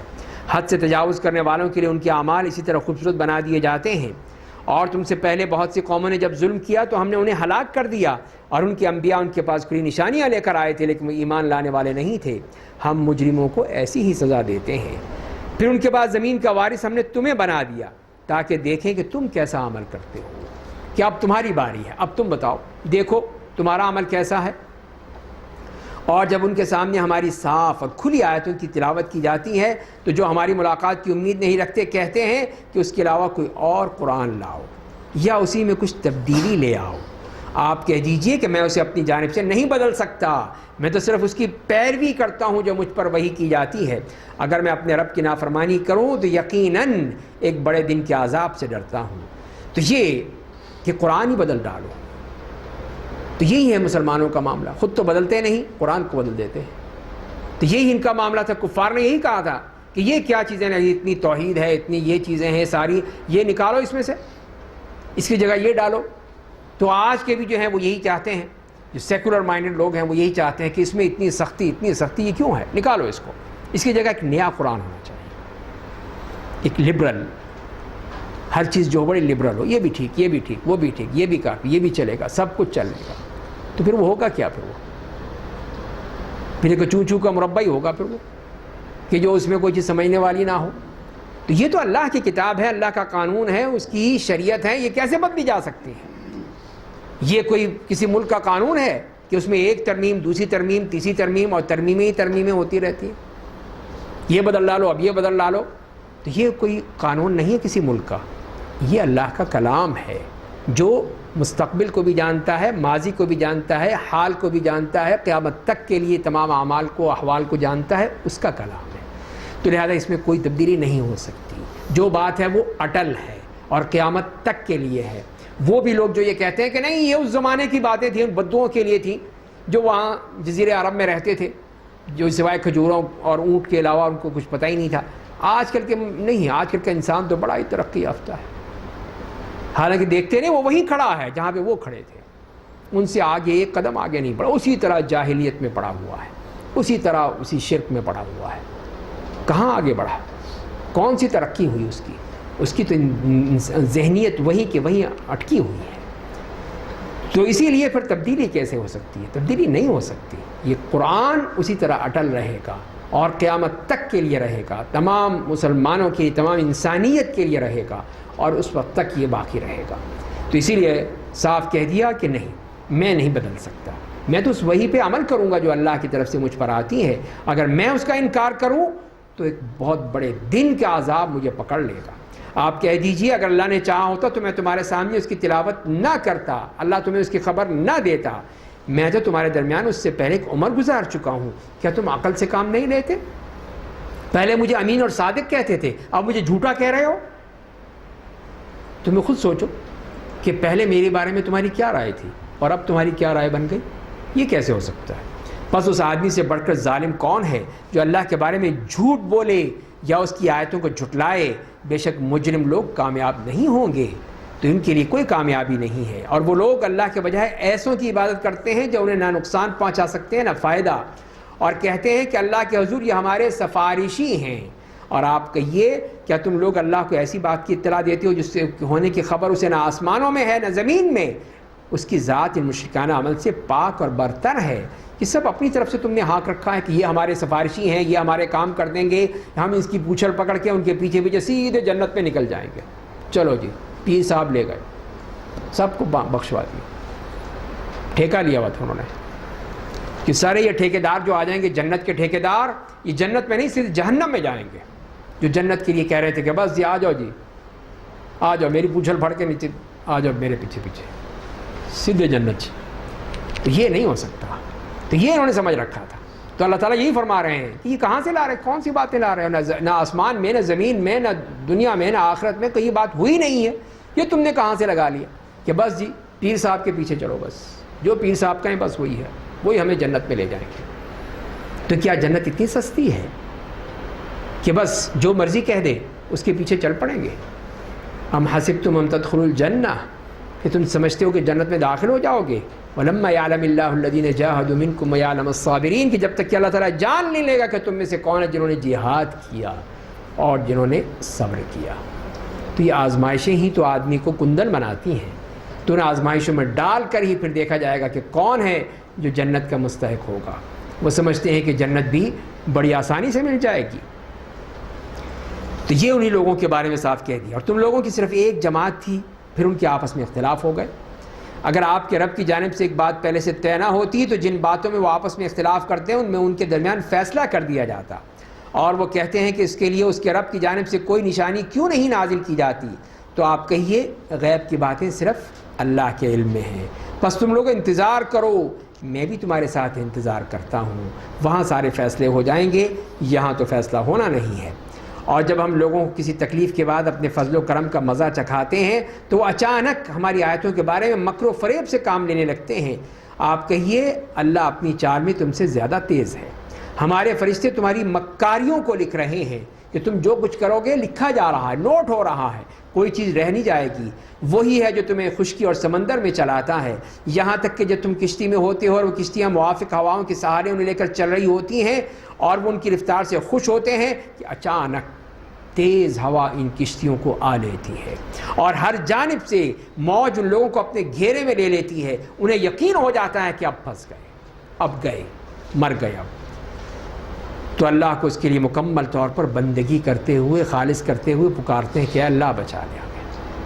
اس وقت پھر اللہ یاد آتا ہے ان کو اور پھر وہ اللہ کے لیے پھر وہ دعائیں کرتے ہیں کہ اے اللہ ہمیں بچا لے، ہم مومن بن جائیں گے، ایمان قبول کر لیں گے. جیسے یہاں فرمایا کہ اے اللہ اگر تو نے ہمیں اس مصیبت سے نجات دے دی تو ہم تیرے شکر گزار بندوں میں سے ہو جائیں گے. اب جی منت ترلے ہو رہے ہیں کہ اللہ بچا لے ہمیں، ورنہ گئے سب، ڈوب جائیں گے سب اس سفینے میں، اس کشتی میں.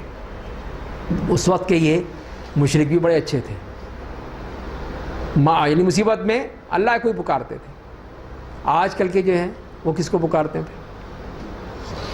یہ داتا دربار پر دیکھ چڑھا دینا، یہ مصیبت میں پڑے ہوئے ہیں تو وہاں پر اب تک ان کو اللہ یاد نہیں آتا. اب بھی وہاں پہ ان کو وہی دیگیں یاد آتی ہیں کہ جی وہاں پہ بری امام پہ چڑھا دینا اور گھوڑے میں لے جانا اور فلاں جگہ لے جانا. تو وہی مشرک اچھے تھے، کم از کم اللہ کو تو یاد کر لیتے تھے.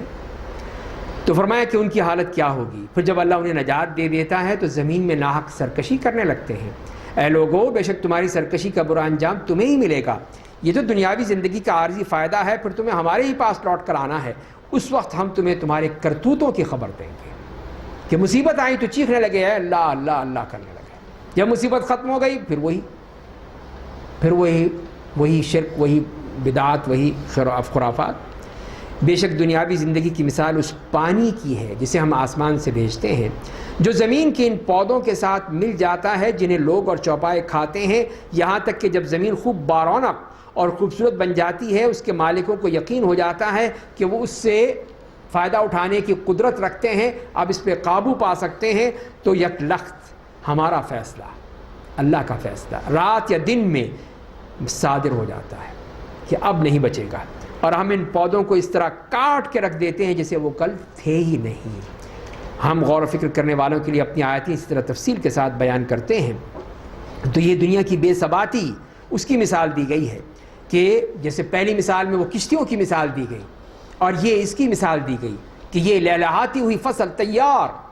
اب اس کو بڑا مان ہوتا ہے کہ دیکھو میں نے کتنی محنت کی تھی، کتنا میں نے اس میں دن رات لگائے تھے، اب یہ اللہ نے مجھے اس کا بدلہ دیا ہے، اب میں اسے کاٹ لوں گا. اگلے دن آتا ہے تو معلوم ہے سب کچھ جل کے بھسم ہو چکا ہے، سب کچھ ختم ہو گیا. تو یہی دنیاوی زندگی کا معاملہ ہے کہ آدمی تو یہ سمجھتا ہے کہ یہ کر لوں گا اور وہ کر لوں گا، لیکن جب اللہ کا فیصلہ آ جاتا ہے تو کچھ باقی نہیں رہتا، سب کچھ ختم ہو جاتا ہے. تو یہی ان لوگوں کے بارے میں فرمایا کہ یہ اس طرح اللہ تعالیٰ ان کی تمام ان چیزوں کو ختم کرنے کی قدرت رکھتا ہے.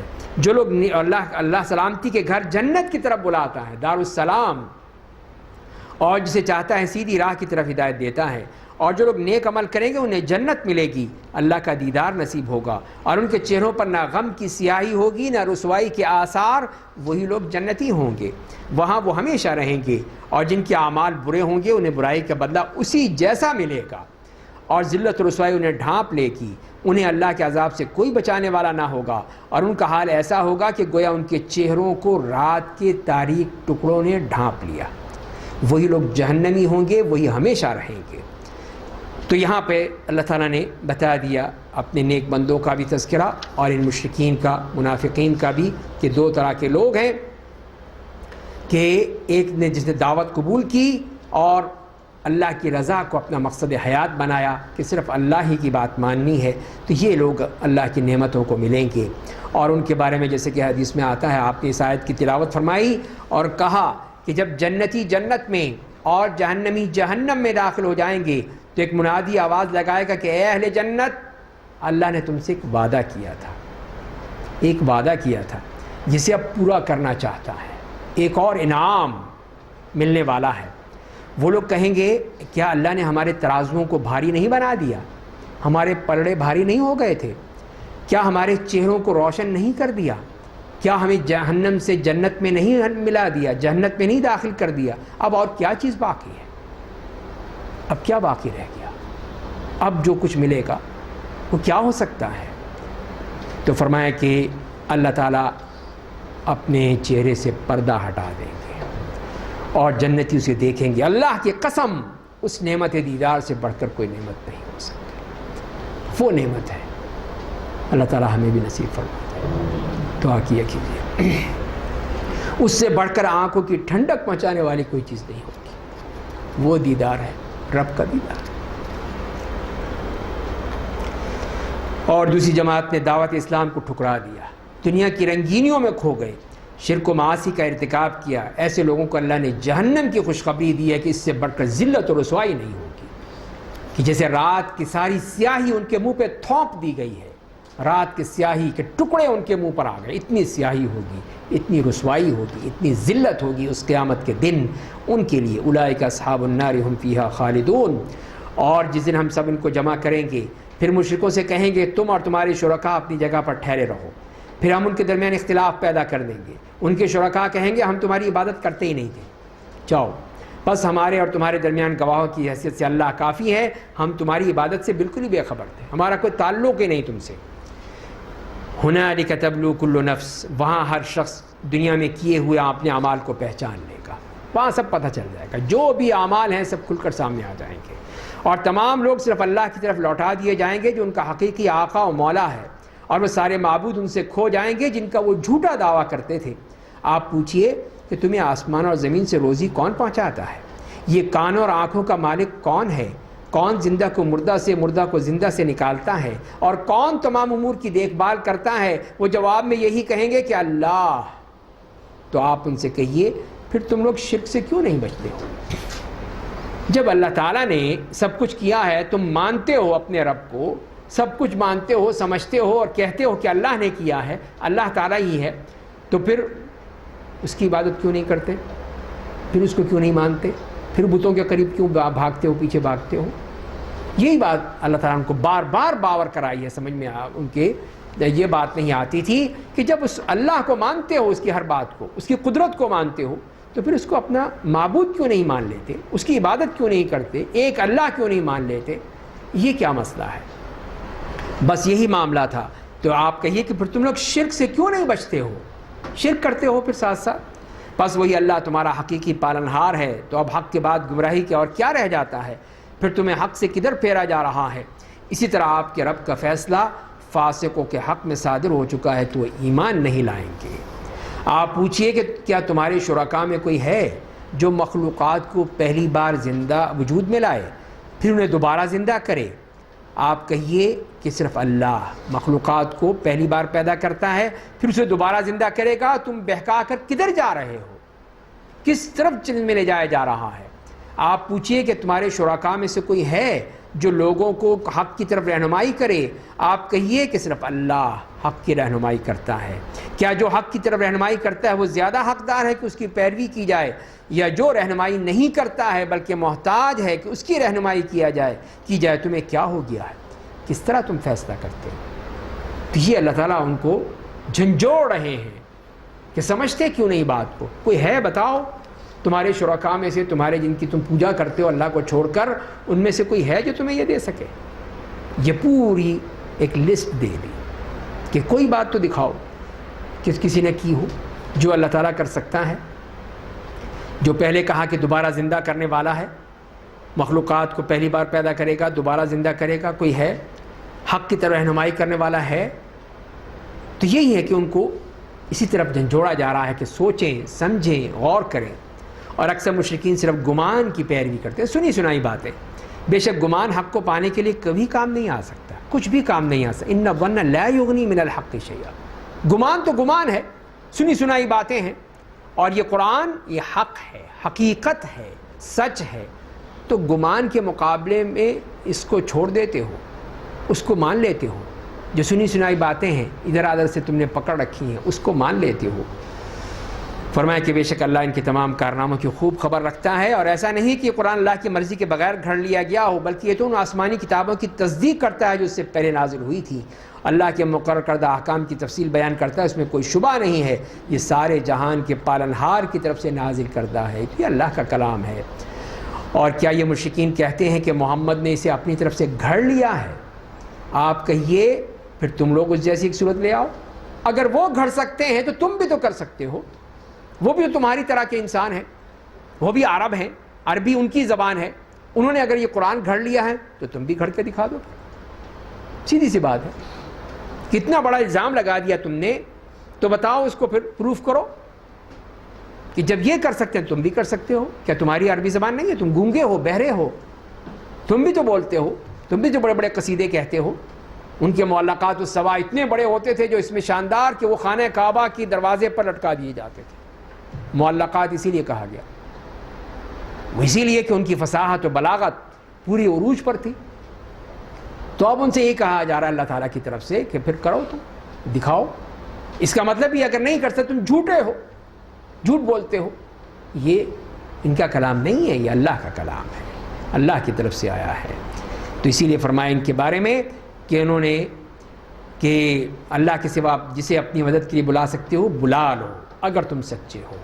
کھلا چیلنج ہے، بالکل کھلا چیلنج۔ دنیا کی تمام طاقتوں کو بلا لو، سب کو بلا لو، انسان ہو جن ہو جو بھی ہو، سب کو بلا لو اور قرآن بناؤ اگر کر سکتے ہو۔ فرمایا کہ جب بالکل انہوں نے ایسی حقیقت کو جھٹلا دیا ہے جس کا انہیں پورا علم ہی نہیں ہے، ابھی تک ان کے سامنے اس کی پوری حقیقت کھل کر نہیں آئی ہے، اسی طرح ان لوگوں نے بھی جھٹلایا تھا جو ان سے پہلے تھے۔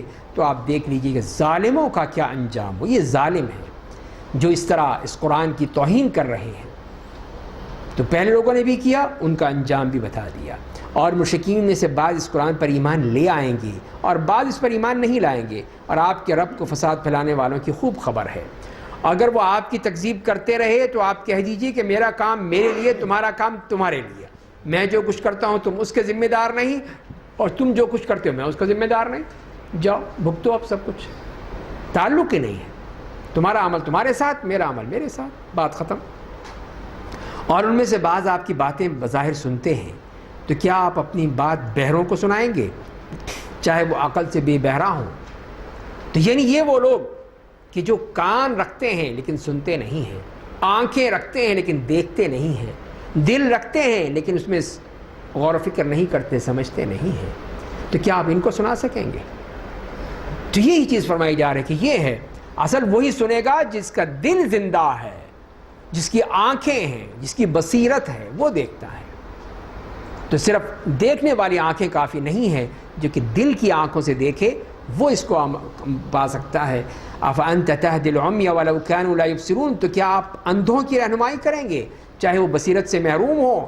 بے شک اللہ لوگوں پر کچھ ظلم نہیں کرتا ہے، بلکہ لوگ اپنے آپ پر خود ظلم کرتے ہیں، یہ خود ظالم ہے۔ اور جس دن اللہ انہیں جمع کرے گا انہیں ایسا معلوم ہوگا جیسے وہ دنیا یا برزخ میں دن کی صرف ایک گھڑی رہے تھے۔ آپس میں ایک دوسرے کو پہچانیں گے، یقیناً خسارے میں ہوں گے وہ لوگ جنہوں نے دنیا میں اللہ کی ملاقات کو جھٹلایا تھا اور سیدھی راہ کو نہیں اپنایا تھا۔ یہ ہے وہ لوگ، اور ہم یا تو آپ کو اس عذاب کا بعد حصہ دکھلائیں گے جس کا ان سے وعدہ کرتے ہیں، یا آپ کو اس سے پہلے ہی دنیا سے اٹھا لیں گے۔ تو یہ نبی کریم صلی اللہ علیہ وسلم کو بتا دیا کہ ہو سکتا ہے کہ ایسا معاملہ ہو جائے کہ آپ اس دنیا سے چلے جائیں اور بعد میں یہ سب مسائل حل ہو جائیں، یا یہ کہ آپ خود دیکھ لیں، آپ اللہ تعالیٰ آپ کو دکھا دے۔ تو اللہ نے آپ کو خود دکھا دیا، آپ کی اپنی زندگی میں دیکھ لیا کہ مشرکوں کا بالکل نیست و نابود ہوئے اور فتح مکہ ہوا، مسلمانوں کی قبضہ ہوا، مسلمانوں کا حکومت، مسلمانوں کا اقتدار اور ایک اسلامی ریاست قائم ہو گئی۔ تو یہ آپ نے خود اپنی آنکھوں سے دیکھ لیا۔ تو یہ اسی طرف اشارہ فرمایا جا رہا ہے کہ ہم جو چاہے کریں گے۔ وَلِكُلِّ أُمَّةٍ رسول، ہر قوم کے لیے ایک رسول آیا ہے، پس جب ان کا رسول آ جاتا تھا تو ان کے درمیان انصاف کے ساتھ فیصلہ ہو جاتا تھا، ان پر ظلم نہیں کیا جاتا تا۔ تو یہاں پہ آیت نمبر 47 سے 58 تک منکرین رسالت، منکرین قیامت اور قرآن کا تعارف کہ یہ ایمان لانے والوں کے لیے شفا ہے، ہدایت ہے، رحمت ہے۔ وَيَكُونُ مَتَىٰ هَٰذَا الْوَعْدُ، مشرکین کہتے ہیں کہ اے محمد اور اس کے ساتھیوں اگر تم سچے ہو تو یہ عذاب کا وعدہ کب پورا ہوگا؟ عذاب عذاب عذاب کیے رہتے ہو، کہاں ہے عذاب؟ دکھاؤ ہمیں۔ فرمایا کہ آپ کہیے کہ میں تو اپنی ذات کے لیے دفع ضرر اور حصول منفعت کی قدرت نہیں رکھتا مگر جو اللہ چاہے۔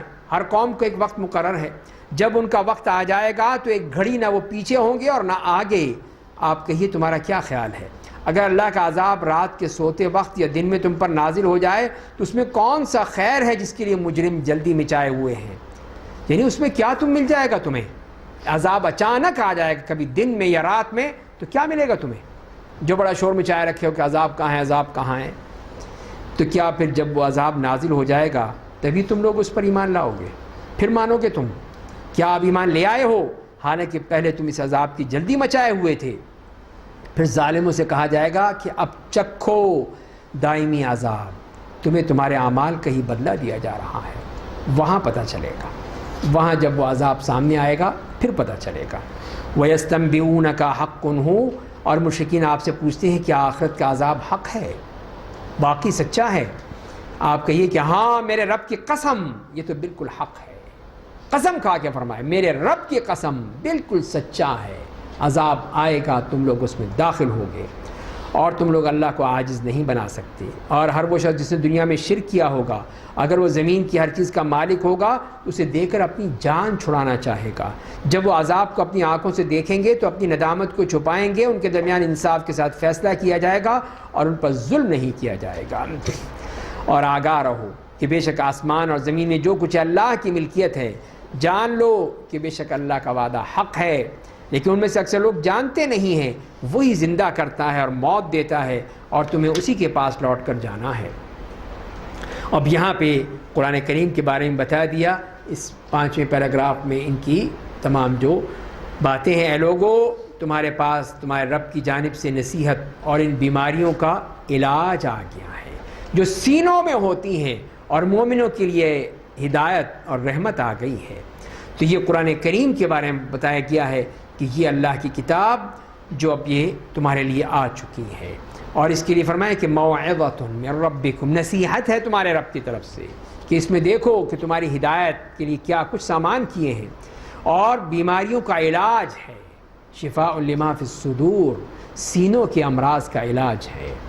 اس کا مطلب یہ نہیں ہے کہ وہ کھانسی کے شربت اس میں مل جائے گا، یہ کوئی علاج نہیں ہے، اس میں نہ کوئی دل کے کوئی ٹوٹکا بتایا جائے گا۔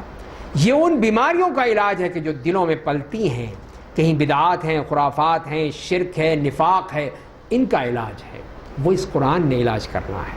جو اس قرآن کو پڑھیں گا ان کا دل بالکل صاف ہوتا چلا جائے گا، یہ ان کا علاج ہے، اور ہدایت بھی ہے، رحمت بھی ہے مومنوں کے لیے۔ اسی لیے فرمایا کہ قل بفضل اللہ، آپ کہہ دیجئے انہیں اللہ کے اس فضل اور اس رحمت پر خوش ہونا چاہیے کہ یہ ان تمام چیزوں سے بہتر ہے جنہیں وہ جمع کرتے ہیں، کہ یہ ہے قرآن، اس پہ خوش ہونا چاہیے کہ یہ اللہ کی کتاب انہیں مل چکی ہے اور سب کچھ اس میں مل رہا ہے ان کو۔ آپ پوچھیے کہ تمہارا کیا خیال ہے، اللہ نے تمہارے جو روزی بھیجی ہے اس میں کسی کو حلال بناتے ہو کسی کو حرام؟ آپ پوچھیے کیا اللہ نے تمہیں اس کی اجازت دی ہے، یا تم اللہ پر افطرا پردازی کرتے ہو؟ تو یہ مشرکین نے جو اپنی خود ساختہ شریعت بنا رکھی تھی، خود ساختہ قانون کہ فلاں چیز حلال، فلاں حرام، فلاں کھائے گا، فلاں نہیں کھائے گا، فلاں کو دو، فلاں کو مت دو، فرمایا یہ تم نے کہاں سے کر لیا؟ یہ کس جگہ سے لے آئے تم؟ سب افترا پردازیاں ہیں تمہاری۔ اور جو لوگ اللہ کے بارے میں جھوٹ بولتے ہیں ان کا کیا خیال ہے؟ قیامت کے دن ان کے ساتھ کیسا برتاؤ ہوگا، وہاں پر ان کا کیا حشر ہوگا۔ بے شک اللہ لوگوں پر فضل و کرم کرنے والا ہے، لیکن اکثر لوگ شکر ادا نہیں کرتے ہیں۔ اور آپ چاہے جس حال میں ہو اور قرآن کا جو حصہ تلاوت کریں، اور لوگوں تم چاہے جو کام کرو، جب تم اس کی ابتدا کرتے ہو تو ہم اس سے باخبر رہتے ہیں، ہمیں پتہ ہوتا ہے تم کیا کر رہے ہو۔ اور آپ کے رب سے زمین و آسمان میں ایک ذرے کے برابر بھی کوئی چیز مخفی نہیں ہے، اور نہ اس سے کوئی چھوٹی نہ بڑی چیز جو لوح محفوظ میں درج نہ ہو۔ جان لو بے شک اللہ کے دوستوں کو نہ کوئی خوف لاحق ہوگا نہ کوئی غم۔ جو لوگ ایمان لائے تھے اللہ سے ڈرتے تھے، یہ ہیں اللہ کے ولی، اولیاء اللہ۔ الا ان اولیاء اللہ لا خوف علیہم ولا هم یحزنون الذین آمنوا وکانوا یتقون۔ دو نشانیاں بیان کی ہیں، ایمان اور تقوی۔ یہ ہے، تقوی نہیں ہے، ایمان نہیں ہے، یہ اللہ کے ولی بنے پھرتے ہیں۔ چہرے پہ دیکھو تو ان کی لعنت برس رہی ہوتی ہے، یہ اللہ کے ولی ہیں، یہ پہنچے ہوئے بزرگ ہیں۔ تو یہ اس طرح کے ہوتے ہیں، یہ اللہ کے ولی ہوتے ہیں۔ اللہ کے ولی تو یہ ہیں جن کو اللہ تعالیٰ فرمایا الا ان اولیاء اللہ لا خوف علیہم ولا هم یحزنون، کہ نہ کوئی خوف ہے نہ غم ہے، ہر چیز سے اس لیے کہ اللہ پہ اطمینان ہے، یقین ہے، توکل ہے، محبت ہے، اور ایمان اور تقوی ہے۔ لہم البشریٰ فی الحیات الدنیا فی الآخرہ، ان کے لیے فرمایا کہ دنیا کی زندگی میں خوشخبری ہے اور آخرت میں بھی اللہ کے وعدوں میں تبدیلی نہیں آتی ہے، یہی سب سے عظیم کامیابی ہے۔ یہ ہیں وہ لوگ جن کو اللہ تعالیٰ پسند فرماتا ہے۔ وَلَا يَحْزُنْكَ قَوْلُهُمْ، اور آپ کو مشرکین کی باتیں غمگین نہ بنا دیں، آپ پریشان نہ ہوں ان کی باتوں پر، صبر کر لیں، اس لیے کہ اللہ تعالیٰ ان کے اعمال کو دیکھ رہا ہے۔ بے شک تمام عزت اور غلبہ اللہ کے لیے، وہ خوب سننے والا، بڑا جاننے والا ہے۔ اور جان لو کہ جو مخلوق آسمانوں میں ہے، جو زمین میں ہے، بے شک ان کا مالک اللہ ہے۔ اور جو لوگ اللہ کے سوا شرکاء کو پکارتے ہیں وہ تو صرف وہم و گمان کی پیروی کرتے ہیں، محض بے بنیاد باتیں کرتے ہیں۔ وہی ہے جس نے تمہاری رات بنائی تاکہ تم اس میں سکون حاصل کرو، دن کو روشن بنایا، بے شک اس میں لوگوں کی نشانیاں ہیں جو غور سے سنتے ہیں۔ مشرکین کہتے ہیں اللہ نے اپنے لیے لڑکا بنایا ہے، بیٹا بنایا ہے، وہ تو ہر عیب سے پاک ہے، وہ بے نیاز ہے، آسمان اور زمین کی ہر چیز کا وہی مالک ہے۔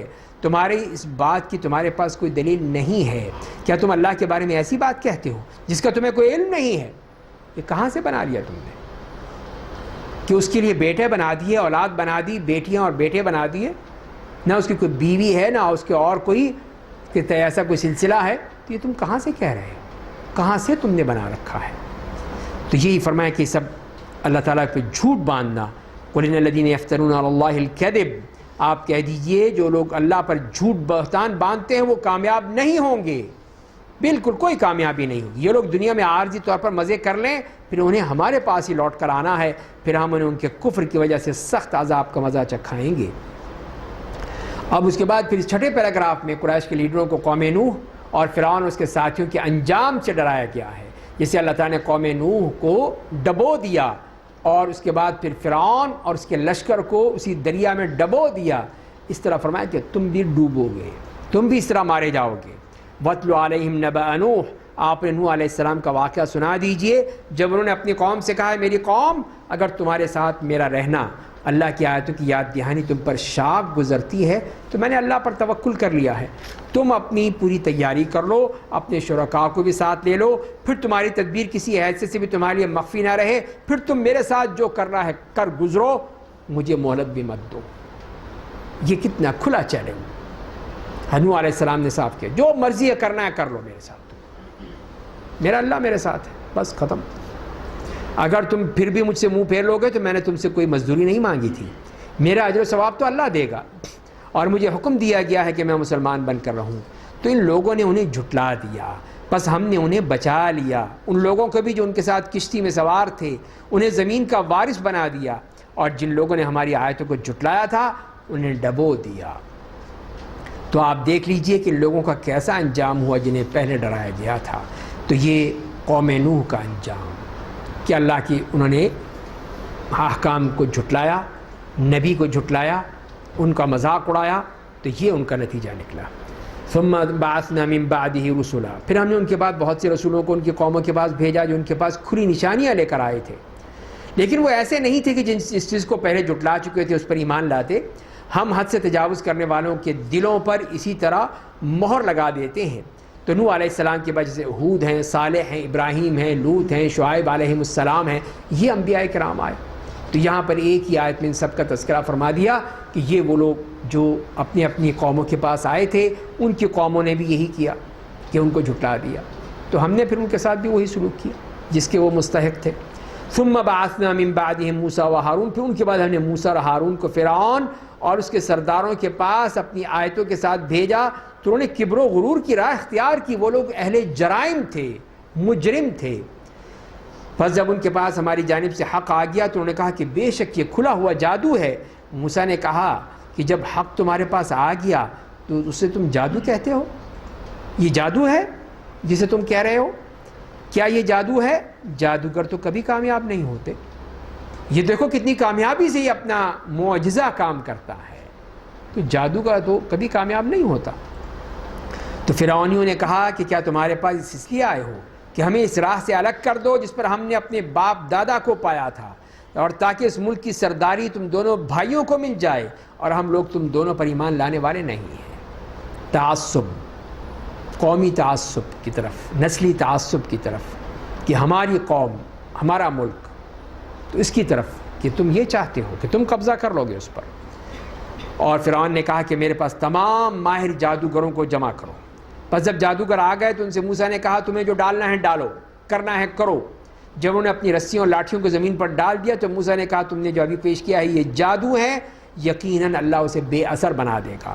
بے شک اللہ فساد برپا کرنے والوں کے عمل کو کامیاب نہیں ہونے دیتا، اور اللہ نے اپنے حکم سے حق کو ثابت کر دکھلاتا ہے، وہ چاہے مجرم ایسا نہ چاہتے ہوں.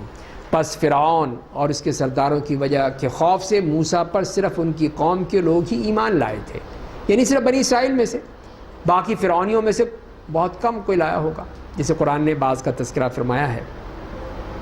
انہیں ڈر تھا کہ کہیں فرعون انہیں آزمائش میں نہ ڈال دے، ڈرتے خوف تھا. اور بے شک اس ملک میں فرعون بڑا سرکش ہو گیا تھا اور وہ حد سے تجاوز کر گیا تھا. اور موسیٰ نے کہا اے میری قوم کے لوگوں، اگر تم واقعی اللہ پر ایمان لے آئے ہو تو پھر اسی پر بھروسہ کرو، تم مسلمان ہو. پھر گھبراتے کیوں ہو، ڈرتے کیوں ہو؟ کیا کر لے گا وہ؟ اللہ پہ توکل کرو، مان لو اس کو.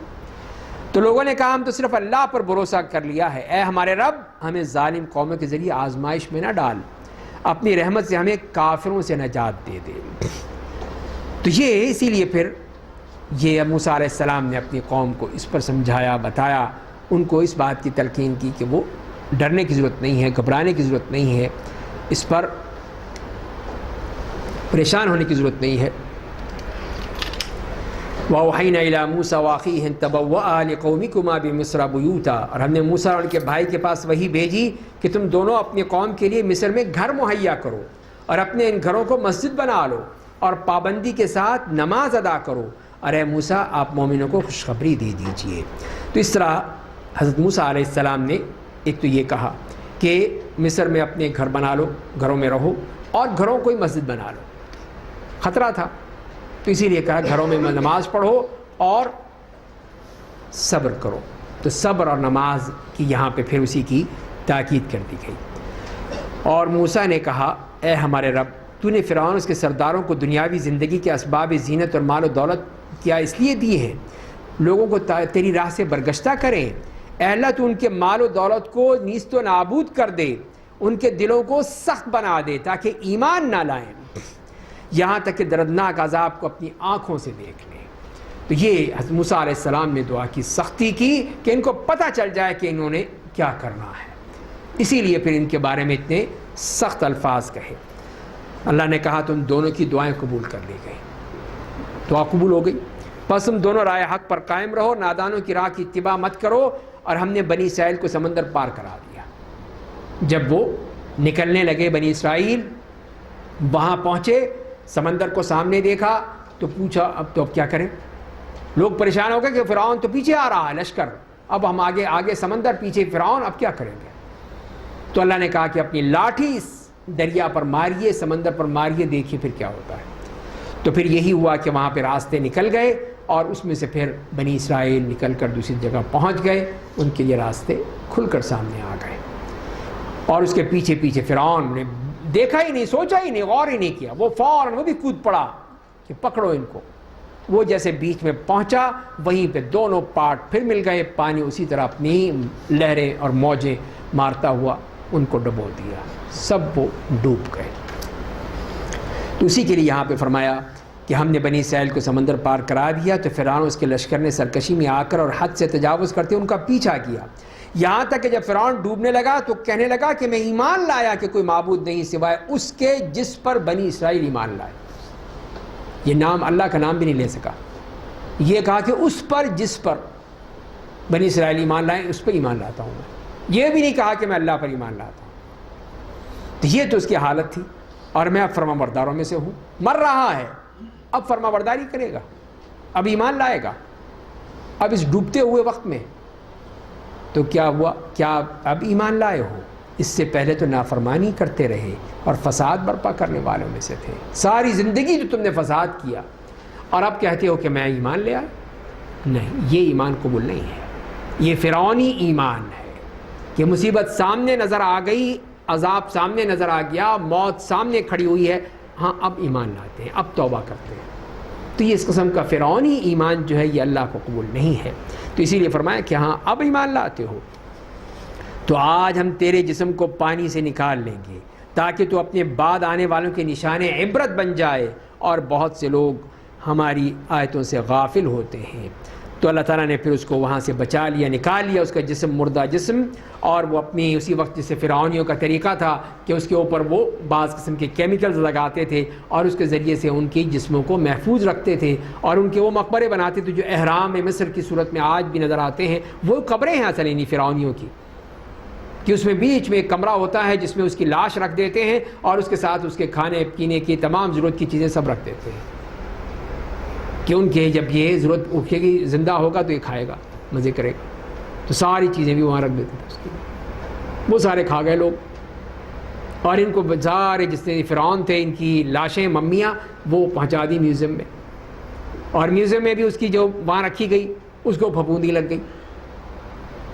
تو جی فرانس لے گئے اس کے، فرانس میں اس کو پھر VIP پروٹوکول دیا گیا، باقاعدہ فرعون تھا نا، پھر اس کا علاج کیا گیا اس کی پھپھوندی کا، اب لا کے اس کو بند کر دیا، اب جو اس کی جیسے فرعون ہے بس وہی دیکھ سکتے ہیں، عوام لوگ نہیں دیکھ سکتے اس کو۔ تو وہ فرعونیوں کے لیے ایک وہ نمونہ عبرت بن گیا۔ تو یہ ہے اس کا معاملہ، اس فرعون کا، کس طرح اللہ تعالیٰ نے اس کو تباہ و برباد کر دیا اور وہ ایمان نہ لا سکا۔ اور ہم نے بنی اسرائیل کی رہائش کے لیے اچھی جگہ مہیا کی، عمدہ اور پاکیزہ روزی عطا کی۔ پھر جب ان کے پاس احکام علم الہی کا علم آ گیا تو آپس میں اختلاف کر بیٹھے۔ بے شک آپ کا رب قیامت کے دن ان کے درمیان ان باتوں میں فیصلہ صادر کر دے گا جن میں وہ اختلاف کرتے رہے۔ بس اگر آپ کو اس کتاب کی صداقت میں شبہ ہو جو ہم نے آپ پر نازل کی ہے تو ان لوگوں سے پوچھ لیجئے جو آپ کی بعثت سے پہلے آسمانی کتابیں پڑھتے رہے، آپ کے پاس آپ کے رب کی جانب سے حق آ چکا ہے، تو آپ شبہ کرنے والوں میں سے نہ بن جائیے اور نہ ان لوگوں میں سے ہو جائیے جو اللہ کی آیتوں کو جھٹلاتے ہیں، ورنہ خسارہ اٹھانے والوں میں سے ہو جائیے گا۔ بے شک جن لوگوں کے خلاف آپ کے رب کا فیصلہ صادر ہو چکا ہے وہ ایمان نہیں لائیں گے، اللہ تعالیٰ نے فیصلہ کر دیا ہے، چاہے ان کے پاس تمام نشانیاں آ جائیں، یہاں تک کہ وہ دردناک عذاب کو اپنی آنکھوں سے دیکھ لیں گے۔ پس قوم یونس کے علاوہ اور کوئی بستی ایسی کیوں نہ ہوئی جو عذاب آنے سے پہلے ایمان لے آتی تاکہ اس کا ایمان اسے نفع پہنچاتا۔ جب قوم یونس کے لوگ ایمان لائے تو ہم نے دنیاوی زندگی میں رسوا کن عذاب کو ان سے ٹال دیا اور ایک وقت مقرر تک انہیں فائدہ اٹھانے دیا۔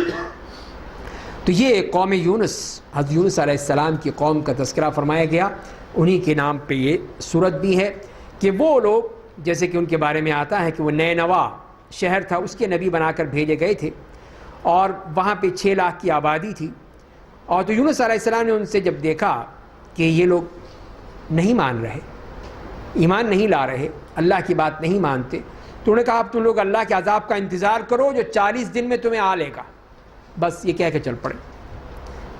تو اب ان لوگوں نے سوچا یہ کیا ہوا، یہ تو واقعی خطرناک بات ہو گئی، یہ تو چلے گئے، اب تو واقعی عذاب آئے گا۔ تو انہوں نے کہا کہ چلو اللہ سے توبہ کرو ورنہ تو واقعی ہم مارے جائیں گے۔ ظاہر ہے ان کے پاس یہ پہلے سے خبریں تو ہوں گی نا پچھلی قوموں کی۔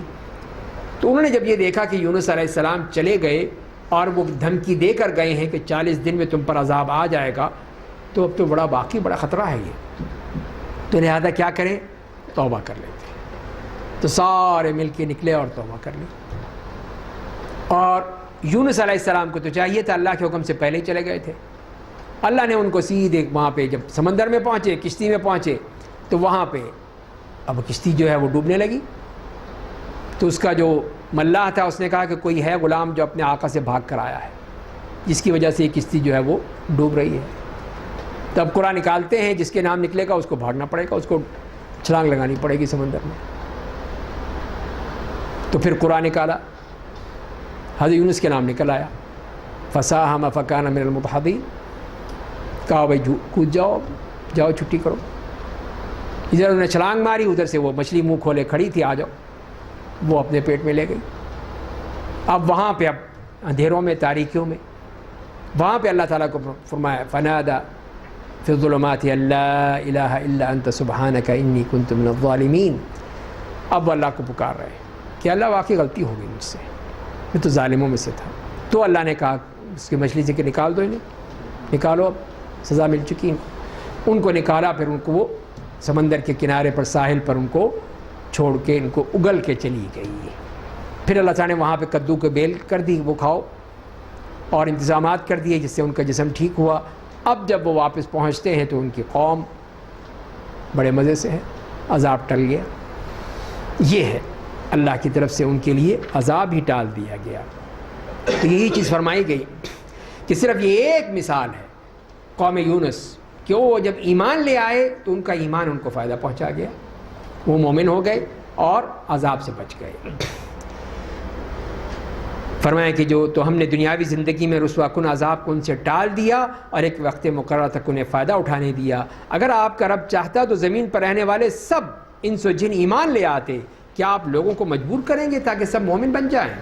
مجبور نہیں کر سکتے آپ صرف بتا سکتے ہیں۔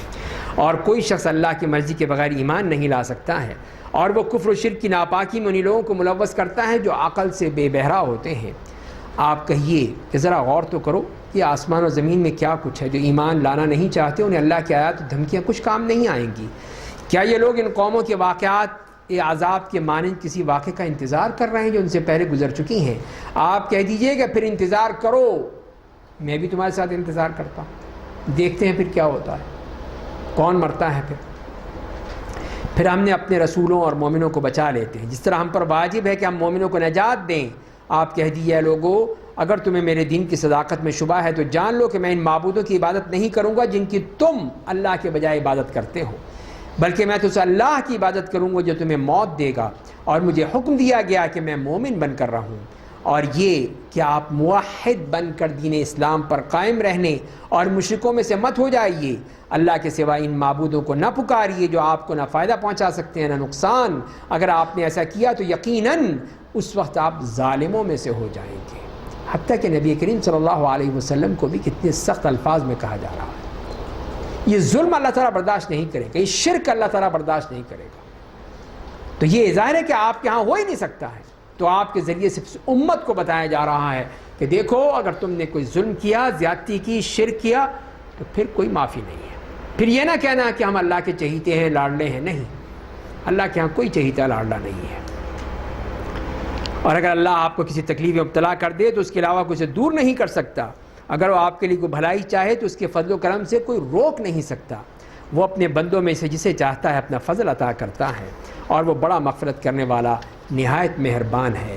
تو آپ کہہ دیجئے کہ لوگو، تمہارے رب کی طرف سے تمہارے پاس حق آ گیا ہے، پس جو کوئی سیدھی راہ پر چلے گا تو اپنی ذات کو فائدہ پہنچائے گا، اور جو گمراہ ہو جائے گا تو اس کا وبال اسی پر پڑے گا، اور میں تمہارا ذمہ دار نہیں ہوں۔ اور آپ اس کی پیروی کیجئے جو بذریعہ وحی آپ پر نازل کی جاتی ہے، اور صبر سے کام لیجئے یہاں تک کہ اللہ کا حکم آ جائے، اور وہ سب سے اچھا فیصلہ کرنے والا ہے۔ اور اس طرح یہ دعوت دے کر اس سورت کو ختم کیا۔ اب اگلی سورت آتی ہے سورہ ہود، جس کی 123 آیات ہیں۔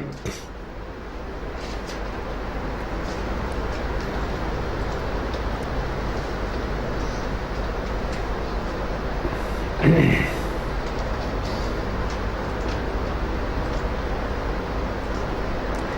اس کو بھی 8 حصوں میں تقسیم کیا گیا ہے کہ پہلی جو 24 آیات ہیں تمہیدی ہیں، جس میں توحید عبادت اور استغفار کا مطالبہ کیا گیا ہے۔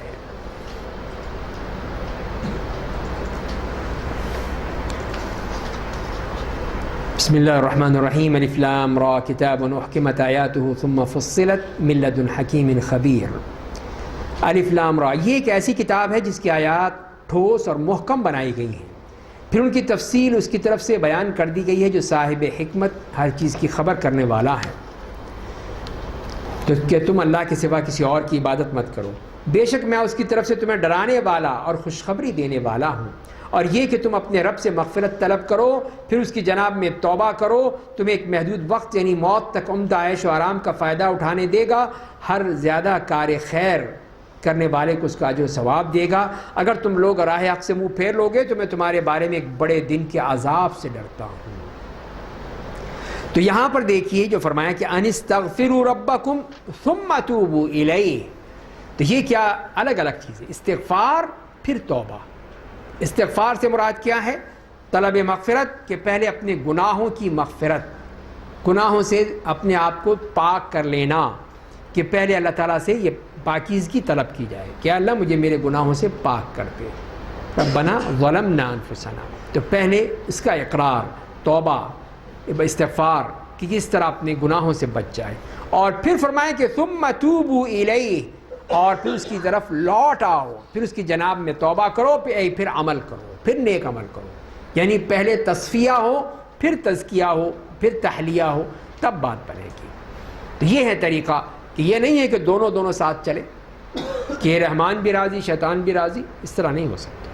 پہلے اس کو چھوڑنا ہوگا، استغفار کرنا ہوگا، پاکیزگی اختیار، پھر اس کے بعد اللہ کے لیے نیک عمل کرنا ہوگا، کہ تمہیں اللہ ہی کی طرف لوٹ کر جانا ہے، وہی ہر چیز پر قدرت رکھنے والا ہے۔ آگاہ رہیے کہ وہ لوگ اپنے سینوں کو موڑ لیتے ہیں تاکہ اس سے اپنے دل میں پوشیدہ کفر و عناد کو چھپائیں۔ جان لیجئے کہ جس وقت وہ اپنے کپڑے اوڑھ لیتے ہیں اس وقت بھی وہ ان کی تمام باتیں جانتا ہے جنہیں وہ چھپاتے ہیں اور ظاہر کرتے ہیں، بے شک وہ سینوں میں پوشیدہ باتوں کو بھی جانتا ہے۔ یہ کیا کیا چھپائیں گے، کس طرح چھپائیں گے، کوئی چیز چھپنے والی نہیں ہے۔ اس کے بعد 12واں سپارہ شروع ہوتا ہے، وَمَا مِن دَابَّةٍ فِي الْأَرْضِ، اور زمین پر جو جانور بھی پایا جاتا ہے اس کی روزی اللہ کے ذمے ہے، اور وہ ہر ایک کو دنیاوی، عارضی اور اخروی دائمی ٹھکانوں کو جانتا ہے۔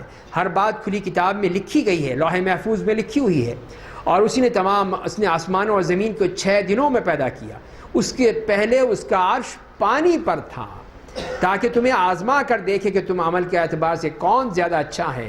اگر آپ کہیں گے کہ تم جو لوگ موت کے بعد دوبارہ اٹھائے جاؤ گے، تو کافر کہیں گے یہ قرآن تو کھلا ہوا جادو ہے، فوراً اس کو جادو بنا دیتے ہیں۔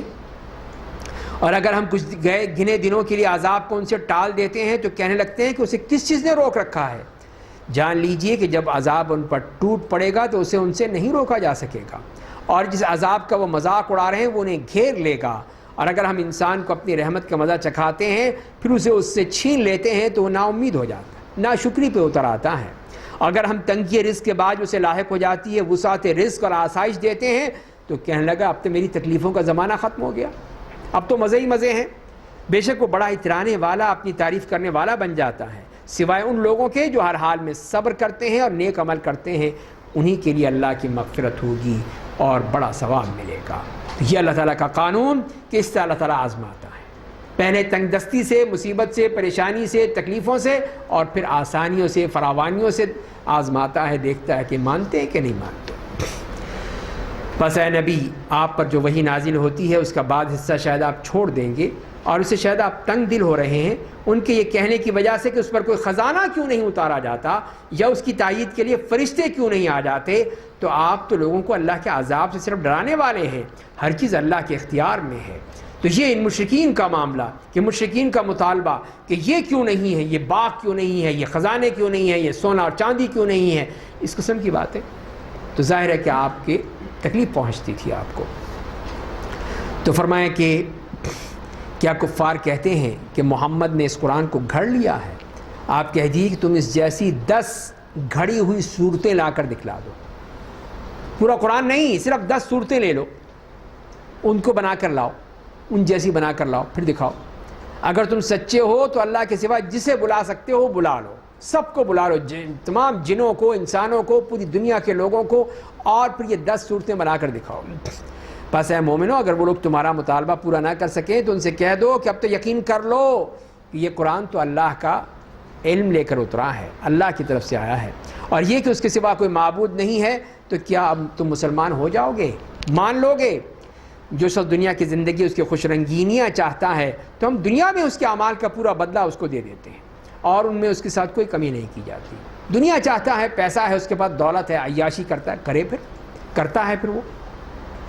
یہی وہ لوگ ہیں جنہیں آخرت میں عذاب جہنم کے سوا کچھ بھی نہیں ملے گا، اور جو کچھ انہوں نے دنیا میں کیا ہوگا ضائع ہو جائے گا، اور جو کچھ وہ کرتے رہے تھے ایمان کے بغیر بیکار تھا۔ کیا جس شخص کو اس کے رب کی جانب سے قرآن جیسی کھلی نشانی ملی ہو، اس کے بعد اس کی جانب سے گواہ بھی آیا ہو یعنی جبریل، اور اس سے قبل موسیٰ کی کتاب رہنما اور رحمت بن کر آ چکی ہو، کیا ایسا آدمی گمراہ ہو سکتا ہے؟ ایسے ہی لوگ قرآن پر ایمان رکھتے ہیں، اور قوموں اور جماعتوں میں سے جو بھی اس قرآن کا انکار کرے گا اس سے جہنم کا وعدہ ہے، تو آپ قرآن کے بارے میں کسی شک میں نہ پڑیں۔ اور یقیناً آپ کے رب کی برحق کتاب ہے، لیکن اکثر لوگ ایمان نہیں لاتے ہیں۔ تو یہ ان لوگوں کے بارے میں بتا دیا کہ جو لوگ اس کتاب پر ایمان لانے والے اور نہیں لانے والے، ان کا معاملہ کیا ہوگا، اور اس سے بڑھ کر ظالم کون ہوگا جو اللہ کے بارے میں جھوٹ بولتا ہے۔ ایسے لوگ میدان حشر میں اپنے رب کے سامنے پیش کیے جائیں گے اور گواہ کہیں گے کہ یہی وہ لوگ ہیں جنہوں نے اپنے رب کے بارے میں جھوٹ بولا تھا، یہی جھوٹے شخص ہیں۔ اور آگاہ رہیے کہ ظالموں پر اللہ کی لعنت، جو لوگوں کو اللہ کی راہ کی سیدھی راہ سے روکتے ہیں اور چاہتے ہیں کہ وہ ٹیڑھی رہے اور وہ آخرت کا انکار کرتے ہیں۔ یہ لوگ زمین میں اللہ کو عاجز نہیں بنا سکتے ہیں، اللہ کے سوا کوئی ان کا مددگار نہیں ہوگا، یہ ان کو دگنا عذاب دیا جائے گا، اس لیے کہ کفر و حسد کی وجہ سے حق بات سننے کی تاب نہیں لا سکتے ہیں اور نہ سیدھی راہ دیکھ سکتے تھے۔ یہی وہ لوگ ہیں جنہوں نے اپنے آپ کو خسارے میں ڈال دیا، ان کی تمام افترا پردازیاں ان کے کام نہ آئیں، ضرور یہی لوگ آخرت میں سب سے زیادہ گھاٹا اٹھانے والے ہیں۔ تو یہ ان کے بارے میں تفصیل سے بیان کر دی جو اللہ کے بارے میں جھوٹ بولتے ہیں، افترا پردازی کرتے ہیں، جھوٹی باتیں بناتے ہیں۔ فرمایا کہ بے شک جو لوگ ایمان لائے اور عمل صالح کیا، اپنے رب کے حضور خشوع و خضوع اختیار کیا، وہی لوگ جنت والے ہوں گے، اس میں ہمیشہ کے لیے رہیں گے۔ یہ اللہ کے نیک بندے۔ کافر اور مسلم دونوں جماعتوں کی مثال اندھے، بہرے اور دیکھنے سننے والے کی ہے۔ کیا دونوں ایک دوسرے جیسے ہیں؟ کیا تم لوگ عبرت حاصل نہیں کرتے؟ یعنی کیسے برابر ہو سکتے ہیں؟ ایک شخص جو ہے وہ بینا ہے، آنکھوں والا ہے، اور جو فرمایا کہ سننے والا ہے، بصیر سمیع، دیکھنے والا سننے والا۔ دوسری جانب کون ہے؟ اندھا ہے اور بہرا ہے۔ تو دونوں برابر ہو سکتے ہیں کبھی؟ جب برابر نہیں ہو سکتے تو پھر یہ تم کیسے سمجھ لیتے ہو کہ یہ برابر ہو جائیں گے؟ کیسے برابری ہو سکتی ہے اس میں؟ اس معاملے تو ہو ہی نہیں سکتی برابری۔ ایک مشرک، ایک کافر، وہ اندھا ہے، بہرا ہے، آنکھیں ہیں لیکن نہیں سمجھتا ہے۔ اس کے مقابلے ایک مومن ہے کہ اللہ نے اس کو آنکھیں دی ہیں، بصیرت دی ہے، کہ جس کے ذریعے سے وہ ایمان لاتا ہے، جس چیز کو وہ قبول کرتا ہے۔ تو یہاں پہ رکتے ہیں، کل انشاءاللہ ہم یہیں سے شروع کریں گے، جس میں حضرت نوح علیہ السلام کا تذکرہ، ان کی دعوت کے بارے میں، ان کی قوم کی ہلاکت کا تذکرہ کیا گیا ہے۔ اللہ تعالی ہمیں اس قرآن کو سمجھنے اور عمل کرنے کی توفیق عطا فرمائے۔ وآخر دعوانا الحمد للہ رب العالمین۔